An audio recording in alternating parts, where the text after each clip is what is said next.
रसामृत तृप्तस्य नान्यत्र ரதி क्वचित् இருக்கிறச்சே இருக்கணும். சர்வ வேதாந்த சாரணி ஸ்ரீ பாகவதமிஷ்யதே தத் ரசாமிருத திருப்தஸ்ய நான்யத்ர ரதி क्वचित्. सर्व वेदांत सारभि श्री भागवतमीष्यते तत् रसामृततृप्तस्य नान्यत्र रति क्वचित्. तृतीयायते विष्णु त्रेताय त्यजतो मकै द्वापरे परिचार्यायां कलो यथारि कीर्तनात्.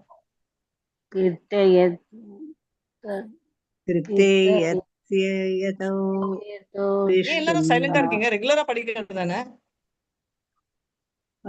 படிங்க படிங்க.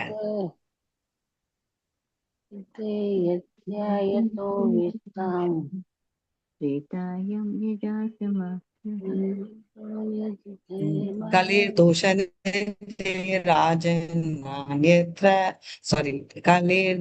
निजे राजन नास्ते को गुणान् महान् कीर्तनादेव कृष्णस्य मुक्त संग भजे परं व्रजे. कलेर्दोष निधे राजन् अस्ति हेयको महान् गुणः कीर्तनात्येव कृष्णस्य मुक्त संग परं व्रजेत्.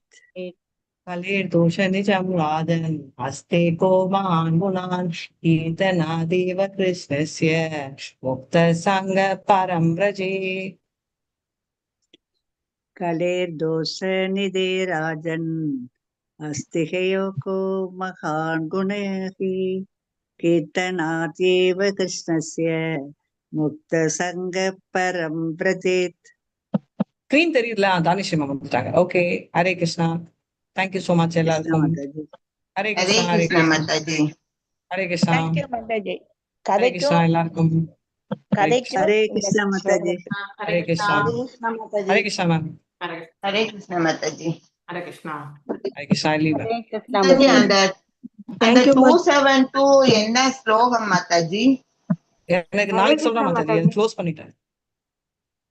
ஓகே ஸ்டோரி ஒரு செகண்ட் செக் பண்ணு. நான் நாளைக்கு சொல்றேன். Okay Mataji. Thank you Mataji. Hare Krishna. Just 1 second. Hare Krishna Mataji. Hare Krishna எல்லாருக்கும். ஹரே கிருஷ்ணா.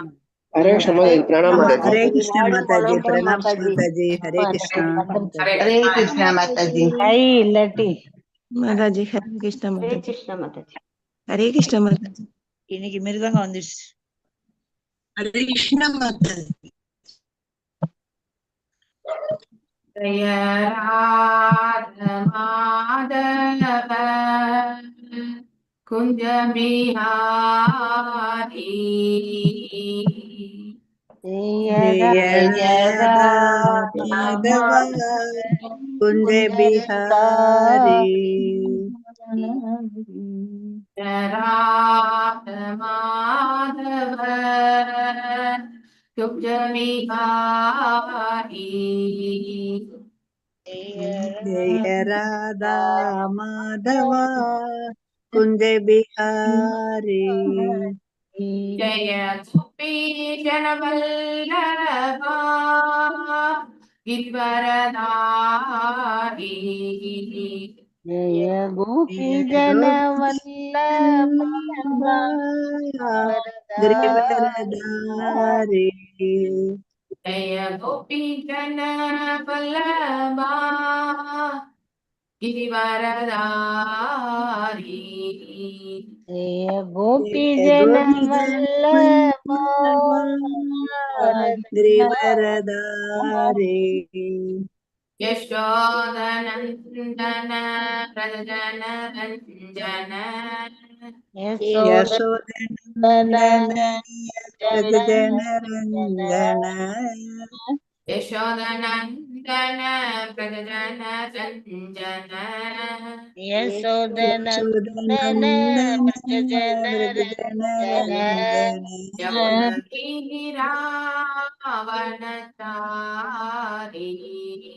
यमुनातीरावनचारे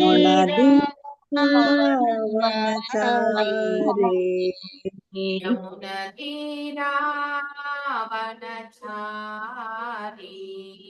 यमुनतीरावनचारी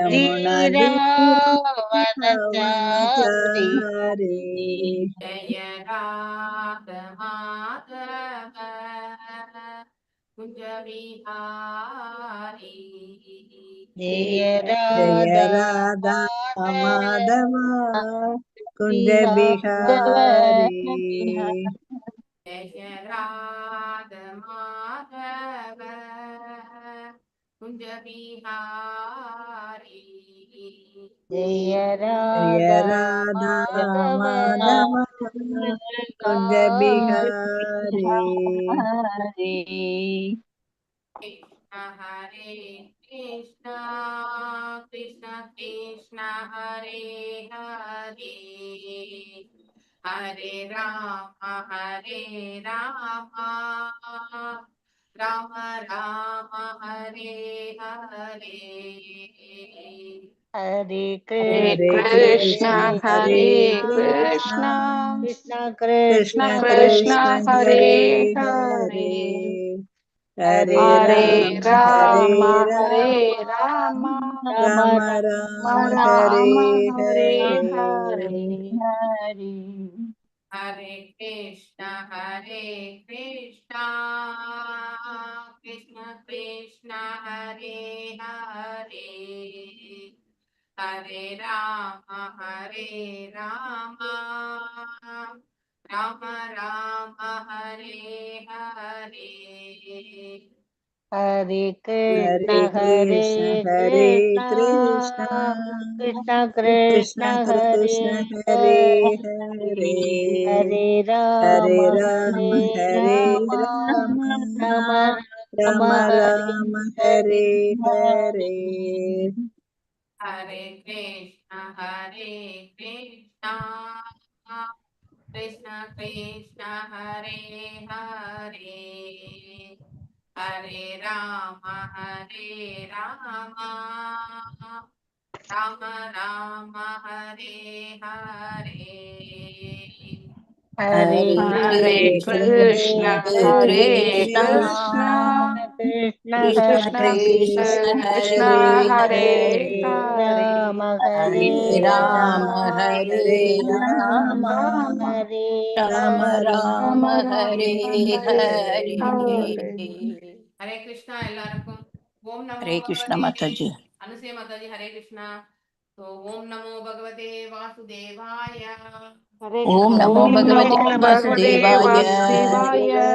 சத்தமே ओम பேசுங்க नमो भगवते वासुदेवाय ओम ओम नमो नमो भगवते भगवते वासुदेवाय। वासुदेवाय ओम नमो भगवते वासुदेवाय ओम ओम नमो नमो भगवते भगवते वासुदेवाय। वासुदेवाय नारायणं नमस्कृत्यां नारायणं नमस्कृत्य नमस्कृत्य नरं चैव नरोत्तमं नरं नरं चैव चैव नरोत्तमम् देवीं सरस्वतीं व्यासं देवीं देवीं सरस्वतीं सरस्वतीं व्यासम् ततो जयमुदीरयेत् तदो ततो जयम् जयमुदीरयेत् नष्टप्रायेषु आभद्रेषु नष्टप्रायेषु नष्टप्रायेषु आभद्रेषु आभद्रेषु नित्यां Bhagavat सेवयाम् नित्यां भागवतसेवयाम्।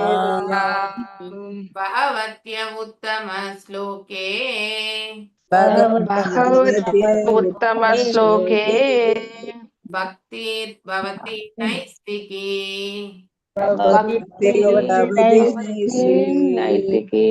नैष्ठिकी So, reading from Bhagavatam. 9வது நடத்தணும் 9, 10 Correct. மாதாஜி சொன்னது right. அப்புறம் 2 பேரும் கை உயர்த்திருக்காங்க. 12 நடத்தணும் 9, 10, 11 நேத்து 4 படிச்சோம். நேத்து 4 படிச்சோமா நம்ம?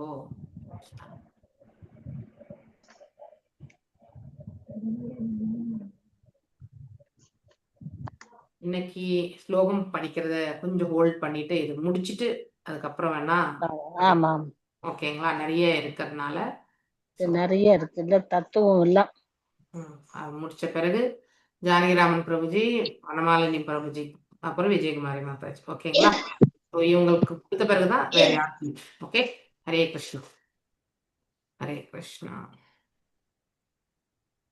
ஏவம் நிருத்தம் சிதி சப்தவிருத்தம் அசன்னிதானாத் பரமானவோ யே அவித்யயா மனசா கல்பிதாஸ்தே ஏஷாம் சமூகேன கிருதோ விசேஷः. பல்வகை வேறுபாடுகள் பூமியிலிருந்து தோன்றுகின்றன என்று கூறலாம். ஆனால் பிரபஞ்சம் தற்காலிக உண்மையாக தோன்றிய போதிலும் அதில் இறுதியில் உண்மையானது அன்று. நிலமானது உண்மையில் அணுக்கூறுகளின் கலப்பினால் அமைக்கப்பட்டதாகும். ஆனால் இக்கூறுகள் நிலையற்றவை. சில தத்துவாதிகள் அவ்வாறு கூறிய போதிலும் பிரபஞ்ச தோற்றத்திற்கு அணு காரணம் அல்ல. அணுக்களின் அடுக்கு வரிசை அல்லது கலப்பின் விளைவாக உலகில் பல்வேறு வேறுபாடுகள் காணப்படுகின்றது என்பது உண்மை அல்ல. ஸோ அணுவியல் தத்துவத்தை பின்பற்றுவோர் அணுவின் நேர் மின்மம், அதாவது புரோட்டான் மற்றும் எலக்ட்ரான் படிக்கிறோம் இல்லையா, பாசிட்டிவ் எனர்ஜி நெகட்டிவ் எனர்ஜி இல்லையா. ஸோ அதாவது நம்ம பேட்டரியில கூட பார்த்தீங்கன்னாக்கா ஒன்று ப்ளஸ் ஒன்று மைனஸ் இல்லையா. நம்ம ஈவன் நம்ம இதுலேயும் பார்த்தீங்கன்னாக்கா பவர் சப்ளை போடுறது லைன் அண்ட் நியூட்ரல் அப்படின்னு சொல்லுவாங்க இல்லையா. ஸோ அந்த மாதிரி இதெல்லாமே வந்து நம்ம சயின்டிஃபிக்காக உட்காந்து நம்ம படித்தா கூட இந்த பிரபஞ்ச தோற்றம் வந்து இந்த மாதிரி அணுக்களால் ஆனது அப்படிங்கிறது வந்து எடுத்துட்டு போறது வந்து ஒரு ஜட தோற்றத்தை வந்து நம்ம வந்து அணுக்களை வச்சு நம்ம வந்து சொல்லக்கூடாது. ஸோ அது மிக தவறானது. பகவானுடைய சிருஷ்டி இல்லையா. அப்ப என்ன கரெக்டான வார்த்தை அப்படின்னா, இறைவனுடைய சுவாசத்திலிருந்து அநேக அண்டங்கள் அந்த மகத்தத்துவத்துல வந்து படைக்கப்படுகிறது வெளி சுவாசத்தின் போது. மேலும் வந்து அவ்வாறு படைக்கப்பட்ட அண்டங்களுக்கு வந்து கர்ப்போத கசாய விஷ்ணு ஒவ்வொரு அண்டத்திற்குள்ளும் உட்புகுகிறார். மேலும் சீரோத கஷாய விஷ்ணு அனைத்து ஜீவன்களிலுமே பரமாத்மாவாக இருக்கின்றார் இல்லையா. மேலும் உட்சுவாசம் கொள்ளும் பொழுது எல்லாம் அவருக்குள்ளே சென்று அடங்கி விடுகிறது. அதனால இந்த இடத்துல அணு எல்லாமே நம்ம வந்து சொல்வதற்கான வாய்ப்பே கிடையாது. ஆத்மாக்கள் தான் நம்ம அணு சைஸ், அதாவது 10,000ல் ஒரு பகுதி இல்லையா. ஸோ தலைமுடியினுடைய டிப், அதுதான் அந்த ஜீவன்களுடைய அளவுன்றத வந்து நாம சாஸ்திர விதியா நம்ம தெரிஞ்சுக்கிறோமே தவிர இங்க இருக்கக்கூடிய அனைத்துமே சிறு சிறு கூறுகள் தான் வந்து இவ்வளவு பெருசானது அப்படின்லாம் வந்து நம்ம எங்கேயுமே படிக்கல சாஸ்திரத்துல. இறைவனால சுவாசம் வெளி சுவாசத்துல எல்லாம் அப்படியே தான் வருது இல்லையா. அதுக்கடுத்து பகவானுக்குள்ள சென்று அடங்கும் பொழுது என்ன ஆகுதுனாக்கா அந்த ஜீவன்கள் எல்லாமே வந்து அப்படியே ஒரு அதாவது ஸ்டாண்ட் ஸ்டில்லுன்னு சொல்லுவாங்க, எந்த ஒரு அசைவும் இல்லாத ஒரு நிலையை வந்து அவை அடைகின்றன. மீண்டும் படைக்கும் காலம் வரும்பொழுது எல்லாரும் தூக்கத்திலிருந்து விழித்து எழுந்தா எப்படி இருக்கும் அந்த மாதிரி இல்லையா. நாம் கூட நைட்டு தூங்குறோம், தூங்கின பிறகு என்ன தூக்கத்துல என்ன வருது, கனவு மயம், சிலதெல்லாம் நமக்கு ரொம்ப ஆழ் மனசுல வந்து பாதிப்பை ஏற்படுத்தக்கூடிய கனவுகளையுமே நம்ம காணுவோம். சிலதெல்லாம் வந்து ஞாபகமே இருக்காது இல்லையா. கனவு முடிந்த பிறகு அது கனவாதான் இருக்கும். கனவுல நம்மள யாராவது ஒரு துரத்தர் வருது, இல்லை ஒரு விலங்கு நம்மள துரத்திட்டு வருதுன்னா அதை நம்ம எழுந்து பார்க்கும்போது அந்த விலங்கு நமக்கு முன்னாடி இருக்காது இல்லையா. அது போலதான் இந்த இடத்துல ஒரு தற்காலிகமான வாழ்க்கை இது இல்லையா. அந்த தற்காலிகமே எவ்வளோ டியூரேஷன், பிரம்மருடைய ஆயுட்கால அளவுக்கு டியூரேஷன் அந்த தற்காலிகம் இல்லையா. பிரளயங்கள்ல வந்து நம்ம அதாவது மகா பிரளயம், அழிவு காலம் இல்லையா. அடுத்து வந்து சிறு சிறு பிரளயங்கள், அதாவது ஒரு ஒரு யுகத்திற்கும், அதாவது பிரம்மருடைய பகல் பொழுது முடிஞ்சு இரவு வரும் பொழுது நடக்கக்கூடிய பிரளயங்கள், அப்புறம் நாம ஜீவன்கள் வந்து பிறந்து பிறந்து இறக்குறோம் இல்லையா. ஸோ இதெல்லாமே வந்து அதாவது ஆட்டோமேட்டிக்கா நிகழக்கூடிய ஒன்று. ஓகே, இது அனைத்தும் இறைவனுடைய ஆற்றலால் நிகழ்கின்றது. இங்க சொல்லியிருக்கக்கூடிய தத்துவங்களால் கிடையாது. இதை நம்ம அப்படி புரிஞ்சுக்கணும். உள்ளுக்குள்ள நம்ம எல்லாமே வந்து இறைவனுடைய படைப்புல, அது அணுவனா இருக்கட்டும் எதுவனா இருக்கட்டும், ஆனா எல்லாம் அவருடைய படைப்பு. நாம் அதை விவரிக்க அதாவது இப்படித்தான் வந்ததுன்னு விவரிக்கிற அளவுக்கு நமக்கு ஞானம் கிடையாது இல்லையா. ஸோ நாம அத்தாரிட்டி கிட்ட இருந்து கேட்கிறோம் இல்லையா. ஸோ இறைவனிடத்துல இருந்து வந்த வேத சாஸ்திரங்களை வந்து நாம புரிஞ்சுக்கிறதுக்கு வந்து நமக்கு ஒரு தூய பக்தருடைய அனுகிரகம் வேண்டும் இல்லையா. அவரிடத்தில் நாம வந்து நம்மை தஞ்சம் அடைய செய்தால் ஆட்டோமேட்டிக்கலி நாம் அவருடைய வார்த்தைகள்ல இருக்கக்கூடிய உண்மையை வந்து நம்மளால உணர முடியும். சப்த பிரமாணத்தின் மூலியமா தான் நம்ம எதையுமே புரிஞ்சுக்க முடியும். அதாவது பிரத்யக்ஷ பிரமாணமோ இல்லை அனுமன் பிரமாணத்திலோ உள்ளதை உள்ளபடி நம்மளால புரிஞ்சுக்க முடியாது.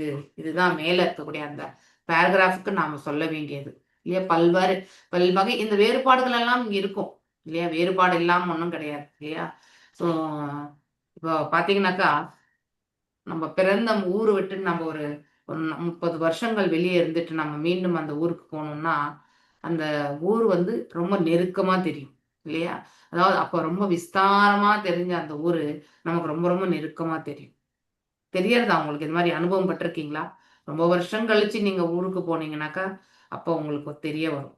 ஸோ எல்லாம் பெரிய மாற்றங்களா தோணும். அப்பெல்லாம் தூரமா பெருசா இருந்தது எல்லாமே இப்ப நமக்கு ரொம்ப கிட்ட இருக்கிற மாதிரி தோணும். எனக்கான குடியாதம் போனா அப்படிதான் தோன்றுதானா உண்மையிலே. ஸோ அப்போ ரொம்பவுமே ஹைட்டா இருந்த வீடு இப்ப பாத்தீங்கன்னா ரோடு லெவலுக்கு வந்துடுச்சு இல்லையா. அப்படி ஒரு மாதிரி அப்ரோச் பாத்தீங்கன்னாக்கா அப்படிதான் நம்ம வந்து பாக்குறோம் இல்லையா. ஸோ அப்போ அந்த இடத்துல நாம என்ன பாக்குறோம்? பல்வேறு வேறுபாடுகளை பார்க்கறோம் இல்லையா. ஒரு பில்டிங் இடிச்சு இன்னொரு பெரிய காம்ப்ளெக்ஸ் கட்டியிருப்பாங்க இல்லையா. அந்த மாற்றங்களை பார்க்கிறோம்.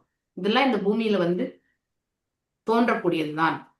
இந்த பிரபஞ்சமே வந்து அதாவது மாயை கிடையாது, ஆனா தற்காலிகமான ஒரு வேறுபாடு இல்லையா பகவானால. ஏன்னா நாம எல்லாருமே இங்க பர்மனண்டா இருக்கிறதுக்காக வரலல்ல.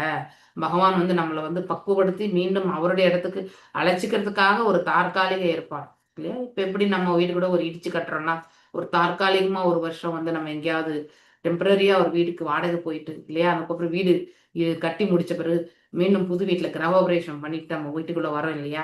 அப்ப அந்த போன அந்த ரெண்ட் வீடு நமக்கு பர்மனன்ட் வீடா கிடையாது இல்லையா. அது போல நம்ம இங்க வந்திருக்கக்கூடிய இந்த வீடு வந்து நித்தியமான வீடு கிடையாது. இதை நம்ம ஃபர்ஸ்ட் புரிஞ்சுக்கணும். தற்காலிகம். இது வந்து இந்த பிரபஞ்சம் தற்காலிக உண்மைதான்.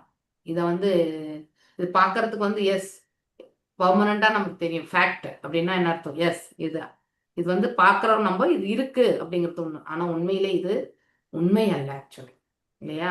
இந்த இருப்புமே வந்து ஏதோ வர்றது போறது அவ்வளவுதான். இதுமே வந்து நிரந்தரமானது கிடையாது. ஸோ அதனால அது நிலையற்றவை, கூறுகள் நிலையற்றவை. சில தத்துவவாதிகள் அவ்வாறு கூறிய போதிலும் பிரபஞ்ச தோற்றத்திற்கு அணு காரணம் அல்ல. அணு வந்து காரணம் கிடையாது. பிரபஞ்ச தோற்றம் அணுக்களால் ஆனதுன்றது வந்து அணுதான். அணுனால வந்து ஃபார்ம் ஆகி நம்ம பெருசா பாக்குறோமா என்ன? கிடையாது. இறைவனால் படைக்கப்பட்டது இல்லையா. ஸோ அந்த மாதிரி எல்லாம் நம்ம வந்து எடுத்துட்டு போகக்கூடாது. ஸோ இவங்க கண்டுபிடிப்புகளை வச்சுட்டு நாம வந்து நம்முடைய உலகத்தினுடைய இதை கண்டுபிடிப்புகளோட கம்பேர் பண்ணவே கூடாது. நாம அதாவது ஒண்ணு வந்து படைக்கிறதுக்கு முடியாது. நமக்கு இருக்கக்கூடிய வஸ்துக்களை என்ன பண்ணுவோம்? டிஃபரெண்ட் காம்பினேஷனா போட்டு ஒரு புதிய வஸ்துவை வந்து நம்ம வந்து மாத்தி கொடுப்போம். அந்த செயல் வேணா நம்மளால அதுக்குமே நிறைய ஆராய்ச்சி எல்லாம் பண்ணி தான் நம்ம செய்யணும். அது மேலும் அந்த கண்டுபிடிப்பினால ஏதாவது பாதிப்பு இருக்கிறதான்றதுமே நம்ம வந்து கொடுக்கணும் இல்லையா. சர்டிபிகேஷன் எல்லாமே. இப்போ ஒரு மருந்து கண்டுபிடிக்கிறாங்கன்னா முதல்ல அதை வந்து ஒரு எலி மேலேயோ அதாவது ஏதோ ஒரு ஜீவன் மேல வந்து டெஸ்ட் பண்ணி அந்த எலியினுடைய சுச்சுவேஷன்ஸ் இல்லையா, அதனுடைய அது பிழைக்கதா இல்லையா அப்படிங்கிறதெல்லாம் பார்த்து தான் அந்த மெடிசனே வந்து நமக்கு இது ஆராய்ச்சியில் ஒவ்வொரு மெடிசனுமே ஆராய்ச்சி பண்ணி தான் வர்றது. அந்த ஆராய்ச்சி வந்து நம்ம கண்களுக்கு தெரியாது. ஆனா உண்மையிலே மெடிசன்ஸ் எல்லாமே வந்து வேலிடேஷன் பண்ணி தான், வெரிஃபிகேஷன் அண்ட் வேலிடேஷன் ரெண்டுமே பண்ணி தான் நமக்கு வந்து வருது. எந்த பாதிப்பும் இல்லை அப்படிங்கிறது வந்து தெரிஞ்ச பிறகுதான் விடுவாங்க. ஆனா சைடு எஃபெக்ட் கண்டிப்பா இருக்கு. ஏன்னா அந்தந்த கெமிக்கல்ஸ்னுடைய சைடு எஃபெக்ட் இல்லாம எதுவுமே இருக்காது இல்லையா. ஸோ அப்படி இந்த விஞ்ஞானிகள் அணுவின் தோற்றத்திற்கு அடைய காரணத்தை கண்டுபிடிப்பதில் தோல்வியுற்றிருக்கின்றனர். அவங்களால கண்டுபிடிக்க முடியாது. இச்சூழ்நிலையில் அணுவே பிரபஞ்ச தோற்றத்திற்கு காரணம் என்பதை நம்மளால் ஏற்றுக்கொள்ளவும் முடியாது. ஏன்னா இதெல்லாம் இறைவனுடைய படைப்பு. இத்தத்துவங்கள் குறைமுதியோரின் கூற்றுக்களாகும். உண்மை அறிவின்படி பிரபஞ்ச தோற்றத்தில் மூல காரணம் யாரு? அந்த முழுமுதற் கடவுளே ஆவார். ஜென்மாதசிய அந்த இது இல்லையா. அந்த ஜென்மாதியசிய எதை என்ன சொல்றது நமக்குனாக்கா, அதாவது is the primeval cause of all causes of creation, sustenance and annihilation. அப்படின்னா அவர்தான் மூல காரணம், முதன்மை காரணம் அப்படின்னு சொல்றாங்க அதாவது பிரிமிவல் காஸ் அப்படின்னாக்கா மூல காரணம் அல்லது முதன்மை காரணம். ஸோ காரணங்களுக்கெல்லாம் காரணமாக இருப்பவர் அவர்தான். அதனால இந்த பிரபஞ்ச தோற்றத்தினுடைய காரணமும் அவர்தான், ரட்சிக்கிறதுக்கான காரணமும் அவர்தான், அழிவாகிறதுக்குமே காரணங்கள். தோன்றி இருக்கக்கூடிய இந்த அண்டங்கள் அனைத்துமே அவர்தான். ஜென்மாதி எஸ்ய அப்படின்னாலே அதுதான். ஓகே, அவரே படைப்பு அனைத்திற்கும் மூல காரணம் ஆவார். பகவத்கீதை 10 அகம் சர்வஸ்ய, ஐ திங்க் இது 10.8 நினைக்கிறேன். அகம் சர்வஸ்ய பிரபவோ மத்த சர்வம் பிரவர்த்ததே, இல்லையா? ஸோ அதாவது இந்த அனைத்து அகம் என்றாலே பகவான், இந்த இடத்துல சர்வஸ்ய பிரபு அனைவருக்குமே நானே அதாவது இறைவனாவே, இல்லையா? அவர் தான் எல்லாருக்கும். பிரபு என்றாலே என்ன அர்த்தம்? வர்ஷிப்பபிள் பொசிஷன்ல இருக்கக்கூடியவர், இல்லையா? ஸோ அதனால கிருஷ்ணரே மூல காரணம் ஆவார், சர்வகாரண காரணம் அப்படின்னு ஈஸ்வர பரமகிருஷ்ணர்ல படிக்கிறோம் நம்ம. அவரே அனைத்து காரணங்களுக்கும் காரணமாகும். கிருஷ்ணரே பௌதிக சக்தி என்னும் அணுக்களுக்கும் காரணமாவார். நேற்று உங்களுக்கு சொன்ன மாதிரி அச்சிந்த வேத அதே அபேத தத்துவம், இல்லையா? பகவானும் ஆற்றல், பகவான் நபரும் மற்றும் நபருக்குரிய ஆற்றல். இப்ப நாம எல்லாரும் கூட நபர் தான், நமக்குரிய ஆற்றல் இந்த உடல்ல வச்சுதான் நம்ம செயல்படணும், இல்லையா? அதனால இந்த நபரையுமே நம்ம தனித்து பிரித்து பார்க்க முடியாது, ஆற்றலையும் நபரையும். ஆனா அந்த நபர் தன்னுடைய ஆற்றலை கொண்டு ஒரு செயலை செய்வார். அந்த நபரை, அந்த ஆற்றலை நம்மளால் பார்க்க முடியாது. அதனுடைய அந்த செயலினுடைய விளைவுகளை வேணா நம்ம பார்க்கலாம். அது போல பகவான் வேறு, அவருடைய ஆற்றல் வேறு கிடையாது. அவருக்குள்ளேயே அடங்கி இருக்கக்கூடிய ஆற்றல் தான், அவரால் படைக்கப்பட்டது தான் இந்த பகிரங்க சக்தி, இல்லையா? ஸோ ஜீவன்களாகிய நாம பகிரங்க சக்தியும் சரி அந்தரங்க சக்தியும் இரண்டையுமே உபயோகப்படுத்தி நாம அந்த மார்ஜினல் பொட்டன்சி தத்தஸ்த சக்தியிலிருந்து நாம செயல்படுறோம், இல்லையா? அவரே அனைத்து காரணங்களுக்கும் மூல காரணம் அவர் தான். இந்த பௌதீக சக்தி என்னும் அணுக்களுக்குள்ளோ அதற்குமே அவர் காரணம் அவர் தான். பூமி அப்போ அனலோ, பூமி அப்போ வாயு, கம் மனோ புத்திர் ஏவச்ச அகங்கார இதியாமே விண்ணா பிரகிருதி அஷ்டதா, இல்லையா? அதாவது 8 ஜடசக்திகள் பகவானிடமிருந்து பிரிந்து வந்தது அப்படிங்கிறது 7.4 ஸ்லோகத்துல படிக்கிறோம் நம்ம, இல்லையா? ஸோ அனைத்திற்கும் இந்த ஜடமும் இந்த பகிரங்க சக்தியும் இந்த பிரகிருதியை செயல்பட வைக்கிறதுக்கான அவருடைய ஆற்றலும் அளவிட முடியாது. ஸோ அந்த விஷயத்துல பார்க்கும்பொழுது இந்த ஜீவன்கள் நம்ம பேதா அபேதா அப்படி எடுத்துட்டாக்கா நாம் எல்லாமே இறைவனுடைய ஆற்றலால் இந்த இடத்துல படைக்கப்பட்டவர்கள் தான், இல்லையா? அதனால அந்த இரண்டுக்குமே இருக்கக்கூடிய ரிலேஷன்ஷிப் என்ன அப்படின்னா, இந்த பிரபஞ்ச தோற்றத்திற்கும் பகவானுக்கும் இருக்கக்கூடிய உறவு முறை என்ன அப்படின்னா, நாம் எல்லாருமே நித்தியமானவர்கள் என்ற ஒரு விஷயத்துல பகவானும் நாமும் ஒத்தவர்களாக இருக்கின்றோம். அதுதான் அபேதம். ஆனா அவரோடையது என்னது? நம்ம கற்பனைக்கும் எட்டாத ஆற்றலை உடையவர் அவர். அதனால நம்முடைய ஆற்றல் நம்மளால பார்க்க கூட முடியாது. அந்த ஆற்றல் அவ்வளவு சிறியதானது. ஆனா அவருடையது அளவிட முடியாதது. ஸோ அந்த விஷயத்துல அவர் பேதமாக இருக்கின்றார். ஸோ இந்த உலகத்துல வாழக்கூடிய ஜனங்க எல்லாமே அந்த ஆற்றலுக்குள்ள இருந்து இருக்கக்கூடிய உறவு முறையெல்லாம் நம்ம பார்க்கிறோம். அதனால இந்த ரிலேஷன்ஷிப்பை வச்சுதான் நம்ம இந்த பிரபஞ்ச தோற்றத்துல பகவானுக்கு என்ன சம்பந்தம் அப்படின்னு பார்க்கிறோம். ஆனா உண்மையிலே இங்க இருக்கக்கூடிய செயல்கள்ல பகவான் செயல்பட வேண்டிய நமக்கெல்லாம் கொடுத்துருக்கிற மாதிரி கடமையெல்லாம் அவருக்கும் எதுவுமே கிடையாது.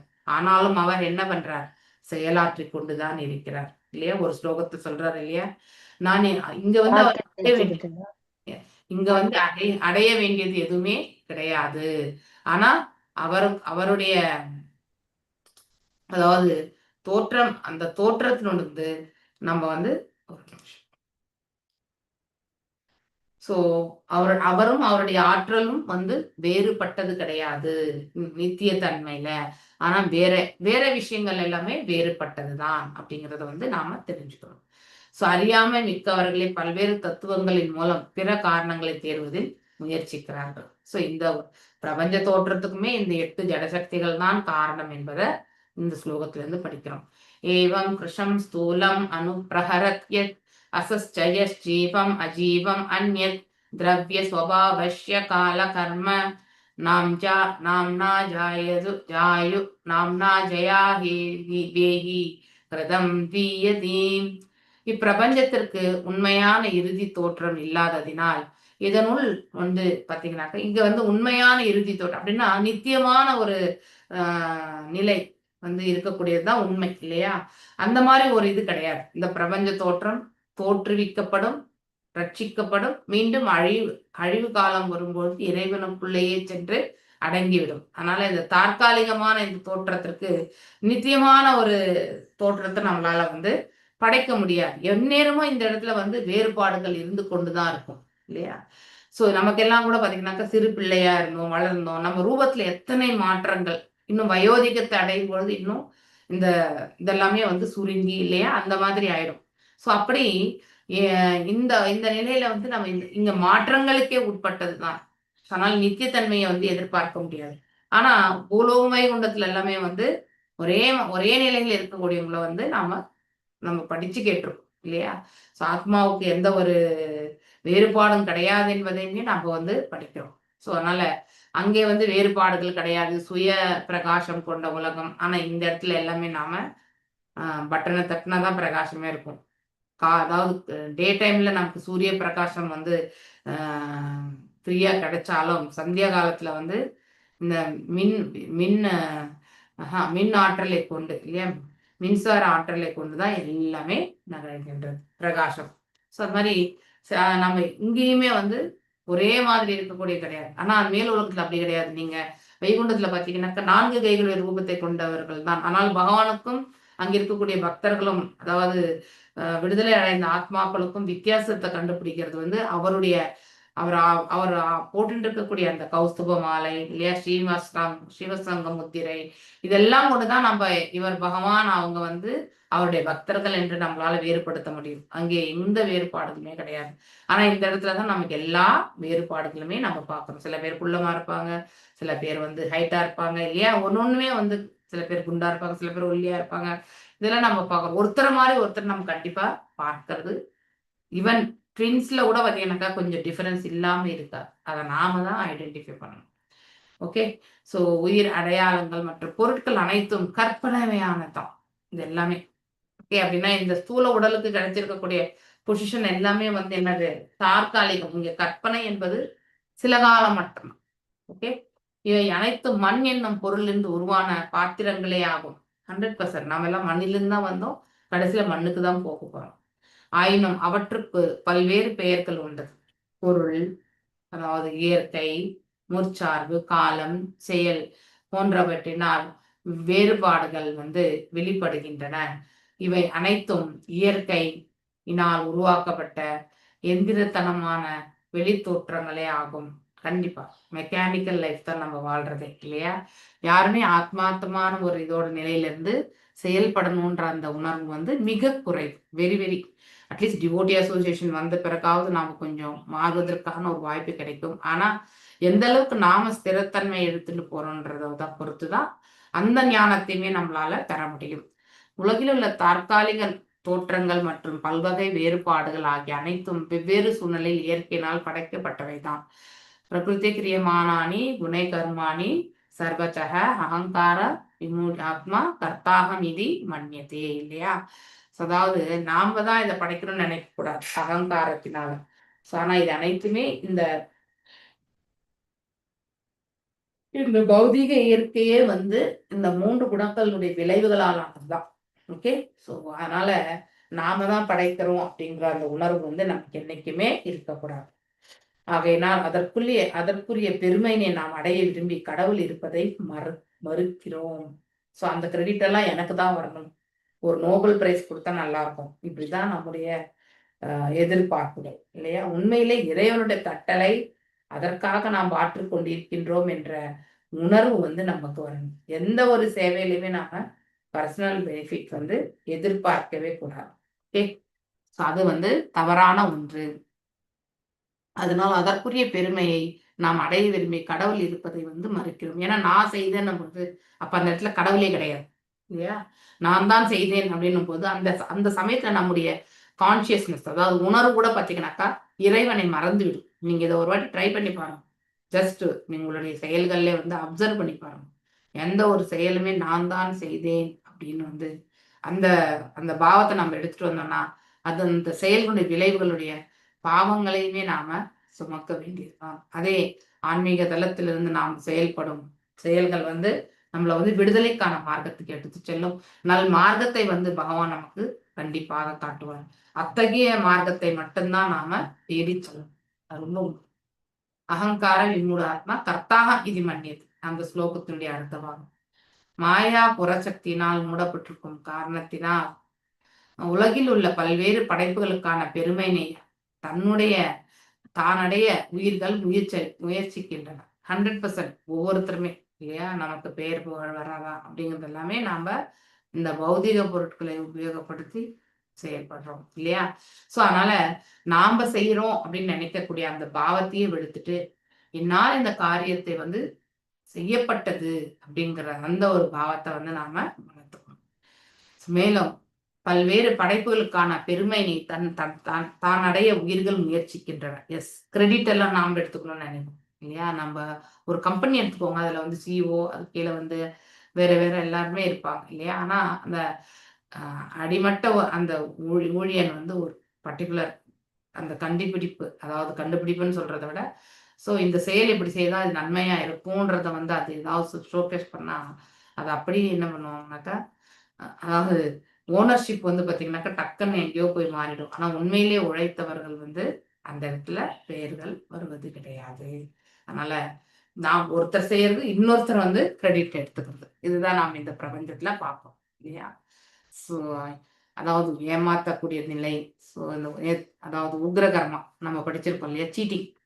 உக்ரகர்மான்றது வந்து அடுத்தவங்களை மோசம் பண்ணி சம்பாதிக்கக்கூடிய ஒரு சம்பாத்தியம்.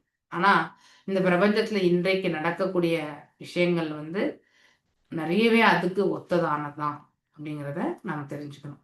ஸோ சாமான்யமா நம்முடைய கடமையை நாம தெரிஞ்சுட்டு செய்யறது வந்து உசிதமான செயல். ஆனா அதை நடைமுறையில இத்தனை பேர் ஃபாலோ பண்றாங்கன்றது ரொம்ப முக்கியம். ஓகே, ஸோ அதனால நம்ம அனைத்துக்கும் நாம் தான் காரணம் அப்படின்னு நினைக்கக்கூடாது.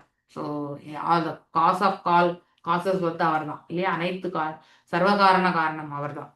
ஸோ அவரே காரணங்களுக்கெல்லாம் காரணம், இறுதி காரணம். இது தொடர்பாக ஸ்ரீல மத்வாச்சாரியார் சொல்றார், ஏவம் சர்வம் ததா பிரகிருதவாய் கல்பிதாம் விஷ்ணோர் அந்யத் ஏவம் பிரகிருத்யாதர ஸ்வம் அந்யாததாரோ விஷ்ணோர் ஏவ அத்தக சர்வ சப்தாஸ்மின்ன ஏவ. ஸோ உண்மையில் மூல காரணம் பகவான் விஷ்ணுவே ஆவார். அறியாமையினால் மக்கள் எல்லாவற்றையுமே என்ன பண்றாங்க, இந்த பருப்பொருட்களே என்று காரணம் என்று நினைக்கின்றது. அதுதான் காரணம் நினைக்கிறாங்க. பருப்பொருள் அப்படின்னா இந்த பௌதீக பொருட்கள் அதுதான் காரணம் நினைக்கிறாங்க. அதுல பஞ்சமகாபூதங்கள் இல்லையா, அதுக்கப்புறம் வந்து மனம், புத்தி, தோன்றாத அருவமான இந்த இயற்கைக்கு சம்பந்தப்பட்ட ஒரு குணம் இல்லையா. இத்தனையுமே நம்ம வந்து இந்த 24 பண்புகள்ல பார்க்கணும். ஸோ அந்த 24 பண்புகளால் ஆன அந்த இதுதான் வந்து செயல்படுறதுக்கு. ஆனா அதையுமே நம்ம வந்து என்ன பண்றோம், டிசிஷன் மேக்கிங் நாம் எடுத்துடுறோம் நம்ம இல்லையா. ஆனா உண்மையிலே நாம செயலாற்றுவதே கிடையாது. டிசிஷன் நாம் எடுத்தாலும் உள்ளுக்குள்ள அப்ரூவல் வந்து அந்த பரம்பொருள் கொடுத்தாதான் அது முன்னாடிக்கே போகும்.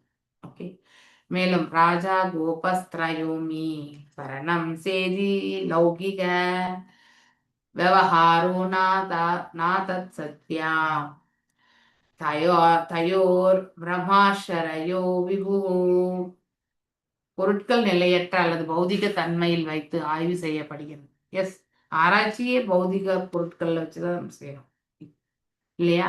ஸோ ஆனா ஆன்மீக தளத்துல இருந்து நாம எந்த செயலுமே எடுத்துட்டு போகிறதுக்கு நாம அந்த அளவுக்கு முதிர்ச்சி வரல. ஸோ அதனால கூடுமான வரைக்கும் நாம என்ன பண்றோம், பௌதிக தளத்துல இருந்து தான் செய்யறோம். ஸோ ஆனா அதனால என்ன ஆகுதுனாக்கா, பௌதிக தளத்தில் நாம் ஆன்மீகத்தை செய்தாலும் ஆன்மீகத்தினுடைய பாவத்தை கொண்டு செய்யணும். பௌதிகமா இருந்தால் அந்த பாவத்தோடு செய்யும்போது ஆட்டோமேட்டிக்கலி நாம தூய்மை அடைகிறோம். இல்லைன்னா மேலும் மேலும் வந்து கட்டுண்ட நிலையை மட்டும்தான் நமக்கு ஏற்படுத்தி கொடுக்கும். ஸோ இந்த 3 ஸ்லோகங்கள்ல என்ன சொல்றாங்கன்னாக்கா, உண்மையான பாதுகாவலர் ஜட இயற்கையே ஆகும். அப்படின்னா இந்த இயற்கை நம்மளை வந்து ரட்சிக்கணும்னாலும் அதனுடைய கருணை இருக்கணும். அந்த 3 குணங்கள் அடிப்படையில் ஆனது இல்லையா. ஆனா அதுக்குமே வந்து நாம உபயோகப்படுத்தக்கூடிய நம்முடைய, அதாவது ஃபார் எக்ஸாம்பிள் இப்போ ஒரு தேசம் இருக்குன்னு வச்சுக்கோங்களேன். அந்த தேசம் வந்து நம்ம இந்தியாவுக்கு வந்து ஏதோ ஒன்று கொடுக்குதுன்னு. ஸோ அப்போ என்ன ஆகுதுனாக்கா, ஒரு பர்டிகுலர் ஐட்டம் வந்து நான் வந்து இங்கு கிடைக்காது, வெளிநாட்டில் தான் கிடைக்கும் அப்படிங்கிற ஒரு இது வருதுன்னு வச்சுக்கோங்களேன். ஃபார் எக்ஸாம்பிள் அங்கேருந்து நம்ம இம்போர்ட் பண்ணணும், அந்த கம்பெனிக்கார்கிட்ட தான் நம்ம டிரான்சாக்ஷன் வச்சுருக்கிறோம்னா ஆட்டோமேட்டிக்கலி என்ன பண்ணுறோம் நம்ம, ஸோ அதாவது அதுக்கான ப்ராசஸ் எல்லாமே நம்ம செய்யணுமா இல்லையா? ஒரு வஸ்துவை நாம் இங்கே இந்த இடத்துல வாங்குறது, லோக்கல் மார்க்கெட்டில் கிடைக்கிறது, ஏன் வெளிநாட்டுக்கு போகணும், நம்ம அடுத்த ஸ்டேட்லேயோ எங்கேருந்தோ பண்ணணும்னாக்கா அதுக்கு நாம் என்ன பண்ணுறோம், கண்டிப்பாக அந்த பர்டிகுலர் அத்தாரிட்டியை வந்து நம்ம ரீச் அவுட் பண்ணுறோம் இல்லையா? அதன் பிறகு நாம் பேமெண்ட் பண்ணுறோம், அதுக்கப்புறம் ஐட்டம் எல்லாம் வர்றது ஆக்சுவலி இல்லையா? ஆனால் இந்த செயல்கள் எல்லாமே நாம் வந்து இங்கே செய்யக்கூடிய அனைத்து செயல்களுமே வந்து உண்மையிலேயே நாம தான் செய்யறோம்ன்ற அந்த ஒரு உணர்வு கொண்டு செய்யறோம். ஆனா இதுக்கெல்லாம் இன்டெலிஜென்ஸா இருக்கக்கூடிய பகவானுடைய கிருபை கொண்டுதான் நம்ம ஆற்றுகின்றோம் அப்படிங்கறத வந்து நம்ம நல்லா புரிஞ்சுக்கணும். உண்மையான பாதுகாவலர் வந்து இந்த ஜட இயற்கை தான். இங்க ஆழங்காலம் வரைக்குமே நமக்கு வந்து காவலை வந்து அதாவது நம்மளை ரட்சிக்கிறது வந்து அதாவது இந்த இயற்கை தான். ஏன்னா நம்ம அதை தான் நம்ம டைரக்டா அன்றாட இதுல வந்து நம்ம உபயோகப்படுத்தணும் நம்முடைய செயல்கள் எல்லாம். ஆனால் விஷ்ணுவே அதன் தலைவன் ஆவான் இல்லையா? இங்க எல்லாத்துக்குமே வந்து மூல காரணம் விஷ்ணு. அதை நாம மறந்து போய்விடுகின்றோம். எல்லாவற்றுக்கும் அவரே நாயகன் ஆவார். இருக்கக்கூடிய எல்லாவற்றுக்கும் விஷ்ணுவே வந்து நாயகன் ஆவார். பகவான் ஜனார்தனன் புறத்திற்கு அகத்திற்கும் புறத்திற்கும் அகத்திற்கும் இயக்குனர் ஆவார். அதாவது வெளியிலையும் சரி உள்ளேயும் சரி பகவானே வந்து எப்பொழுதுமே இருக்கக்கூடிய அந்த குவாலிட்டியோட இருப்பார். மேலும் ஒலிக்கும் வார்த்தைகளும் அவற்றுள்ள பொருளும் அவரே காரணம் இல்லையா? சப்தம், இந்த கோவிந்தா அப்படிங்கிற இந்த சப்தம் வந்து பாத்தீங்கன்னாக்கா இதனுடைய இது வந்து ஒரு பிக்டோரியல். ஃபார் எக்ஸாம்பிள் ஏதோ ஒன்று அந்த சப்தத்தினுடைய ஒலியும் அவற்றில் உள்ள பொருளும் அனைத்திற்கும் காரணம் அவர் தான் இல்லையா? ஸோ நம்ம இங்க பேசுறோம், இங்க வந்து என்னது இருக்கு, கோவிந்த இல்லையா? இந்த ஸ்தானத்திற்கு அதாவது இது என்ன சொல்றாங்க, விஷுத்தா இல்லையா? இது விஷுத்தா தானே இது ஆக்சுவலி கரெக்ட். அனாதா அப்புறம் விஷுத்தா. இந்த விஷுத்தா இதுல வந்து பாத்தீங்கன்னாக்கா நம்ம பேசுறோம் இல்லையா? அந்த பேசுறதுடைய சப்தமும் வந்து அவருடையதுதான். எதுவுமே நாமெல்லாம் நினைக்கலாம், இதெல்லாம் நம்ம பண்றோம், இதெல்லாம் நம்ம செய்யறோம் அப்படிங்கிறது எல்லாமே நினைக்கலாம். ஆனா உண்மையிலே செயலாற்றுபவர்கள் வந்து அதாவது செயலில் ஈடுபட வேண்டிய அவசியம் இல்லைன்னாலும் பகவான் எல்லா செயல்களிலுமே ஈடுபட்டிருக்கார். ஆனா அதை நம்மளால பார்க்கக்கூடிய பக்குவத்தை தான் நாம இன்னும் அபிவிருத்தி செய்துக்கணும். சிரசோதாராயத்வத் இரிவாயஸ்தத்வ ஏவது ஆச்சரியத்வம் சகோக்திருத்வம் அந்நேஷாம் உபாஸ்ரதாக. ஸோ முழு படைப்பிற்கும் உறைவிடமாக திகழ்பவர் பகவான் விஷ்ணு தான். ஓகே, பிரம்மண்யோகி பிரதிஷ்டாகம். ஐ திங்க் இது ரொம்ப ஃபேமஸான ஸ்லோகம் தான். ஸோ அந்த 14th சாப்டர் பிரம்மத்தின் மீதே உள்ள எல்லாம் உரைகின்றது. ஏன்னா இந்த பௌதிக தோற்றமே இறைவனுடைய ஆற்றல் தான். ஓகே, எத்தனையோ ரூபங்கள் எல்லாமே வர்றது இல்லையா? அவருடைய விரிவங்கங்கள் எல்லாமே இங்க நிகழ்கின்றது. ஆனாலும் அனைத்தும் அவருடைய ஆற்றலின் கீழ் வந்து இயங்கின்றது அப்படிங்கிறதுமே நம்ம தெரிஞ்சுக்கணும். ஸோ பிரபஞ்ச சூழலில் அனைத்து உலகங்களும் உரைகின்றன. அதாவது மகா பிரளயம் வரும்போதோ இல்ல வந்து பிரம்மருடைய அதாவது சாரி ஒரு கல்பத்தை பிரம்மர் வந்து ஒரு பகல் பொழுது இரவு பொழுது அதுதான் ஒரு கல்பம் இல்லையா? ஸோ அந்த கல்பத்தின் பொழுது இல்லையா இரவு வரும்பொழுது கண்டிப்பா சிறு சிறு பிரளயங்கள் வந்து அங்கங்கே ஏற்படும். ஸோ மேலும் ஒவ்வொரு உலகமும் பல்வேறு உயிர்களுக்கு அடைக்கலம் அளிக்கின்றது. அவர்கள் அனைவரும் கை கால் இடுப்பு தோள்கள் முதலியவற்றில் பூமியின் மீது நிற்கின்றனர். எஸ், அடைக்கலம் கொடுத்த பிறகு நாம் எழுந்து நிற்க வேண்டியதுதான் இல்லையா? ஆனால் உண்மையில் எல்லோரும் முழுமுதற் கடவுளின் சக்திகள் மீதே நிற்கின்றனர். உண்மை அதுதான். நாம ஒருத்தர் வந்து படுத்துட்டே இருக்கிற ஒரு எழுந்து நடமாடுறாருன்னா அதெல்லாம் இறைவனுடைய கிருபை தான். ஸோ அதனால் அவர் இறுதியாக சர்வ காரணம் என்று அவரது அனைத்து காரணங்களுக்கும் காரணமாக அறியப்படுகிறார் என்று சொல்லப்படுவது வந்தது. ஸோ அதாவது பகவானுடைய நிலையை பற்றி எடுத்துரைக்கிறதுக்கான இது. ஸோ நாம் எல்லாம் எந்த அளவுக்கு இருக்கோம், பகவான் எந்த அளவுக்கு வந்து மேன்மையுற்று இருக்கிறார் அப்படிங்கிறதையுமே நாம தெரிஞ்சுக்க முயற்சி பண்ணணும். ஓகே, 11 படிச்சுட்டுமா? படிச்சோமா? படிச்சுட்டோம் மாதாஜி. Okay fine. 11 வரைக்கும் படிச்சோம். ஞானம் விசுத்தம் பிரமார்த்தம் ஏகம் அனந்தரம் வ அபிர்பிரம்ம சத்யம் பிரத்யக் பிரசாந்தம் பகவத் சப்த சம்யக்ஞம் யத் வாசுதேவம் கவயோ வதந்தி. உண்மை என்பது என்ன? இருமையற்ற ஞானமே இறுதியான உண்மை. அப்படின்னா இரட்டைத்தன்மையற்ற, அதாவது நம்ம கிட்ட எனக்கு இதுவும் வேணும் இதுவும் வேணும் இல்லையா, அதுதான் இரட்டைத்தன்மை. ஸோ இன்னொன்று வந்து எனக்கு இது வேண்டாம் இது மட்டும் தான் வேணும், அதுவுமே இரட்டைத்தன்மையோட தான் வரும் இல்லையா. ஸோ இப்படிப்பட்ட இருமைகள்ல இருந்து ஒருத்தரை விலக்கி வைக்கிறது ரொம்ப முக்கியம். ஸோ அந்த இருமையற்ற ஞானமே இறுதி உணர்வு ஆகும். அதாவது உணர்வு என்பது கான்சியஸ்னஸ். ஓகே, ஸோ அதனுள் உலகியற் குணங்கள் என்னும் மாசு கிடையாது. இருமையற்ற இதுல வந்து கண்டிப்பா இந்த மாசுக்கள் என்பது கிடையாது. அது நமக்கு விடுதலை அளிக்கிறது. நம்மளை வந்து மேல் உலகத்திற்கு அழைச்சி சென்றாலும் அது நமக்கு விடுதலை வந்து அளிக்கிறது. மேலும் அது ஏன், அதாவது நம்ம இருமையற்ற நிலை இருப்பதால் தான் நமக்கு வந்து அத்தகைய ஒரு நிலை. அது இருமைகள் இருந்தால் நாம் என்ன ஆகும், மீண்டும் வந்து அதாவது இன்னொரு தடவை இந்த இடத்துல நம்ம வாழ்ந்து முடிச்சு போக வேண்டிய ஒரு காலகட்டங்கள் ஏற்படுத்தி கொடுக்கும். ஸோ பேசிக்கலி நாம் செய்கிறோம் எல்லாம் என்னுடையது, நான் என்னால் செய்யப்பட்டது அப்படிங்கிற இங்க எதுவுமே வந்து நாம காட்டிக்க முடியாது. எல்லாம் இறைவனுடைய கிருபை அப்படிங்கிறதுமே நாம நல்லா புரிஞ்சுக்கணும். மேலும் ஞானத்தின் முதல் உணர்வு பிரம்மமே ஆகும், ஃபர்ஸ்ட் லெவல். ரெண்டாவது பரமாத்மா லெவல், இறுதியாக தான் பரமபுருஷ லெவல் முழுசா தெரிய வரும். ஸோ அத்வைதிகள் எல்லாமே வந்து அந்த பரபிரம்மத்தை மட்டும்தான் வணங்குவாங்க. அடுத்து வந்தவங்க வந்து வைஷ்ணவர்கள் கூடமே வந்து அதாவது பரமாத்மா ஸ்வரூபத்தை வந்து ஏற்றுக்கொண்டாங்க. அதுதான் நமக்கு இறுதி அப்படின்னா அதுக்கு மேல்பட்டு இருக்கக்கூடிய பகவான் குவாலிட்டிஸ் எல்லாமே அவங்க தெரிஞ்சுக்க முயற்சி பண்ணல. அதனால அவங்களுடைய அச்சீவ்மெண்ட்டே வந்து சாயுஜ முக்தி தான். ஓகே, 2 பேருக்குமே.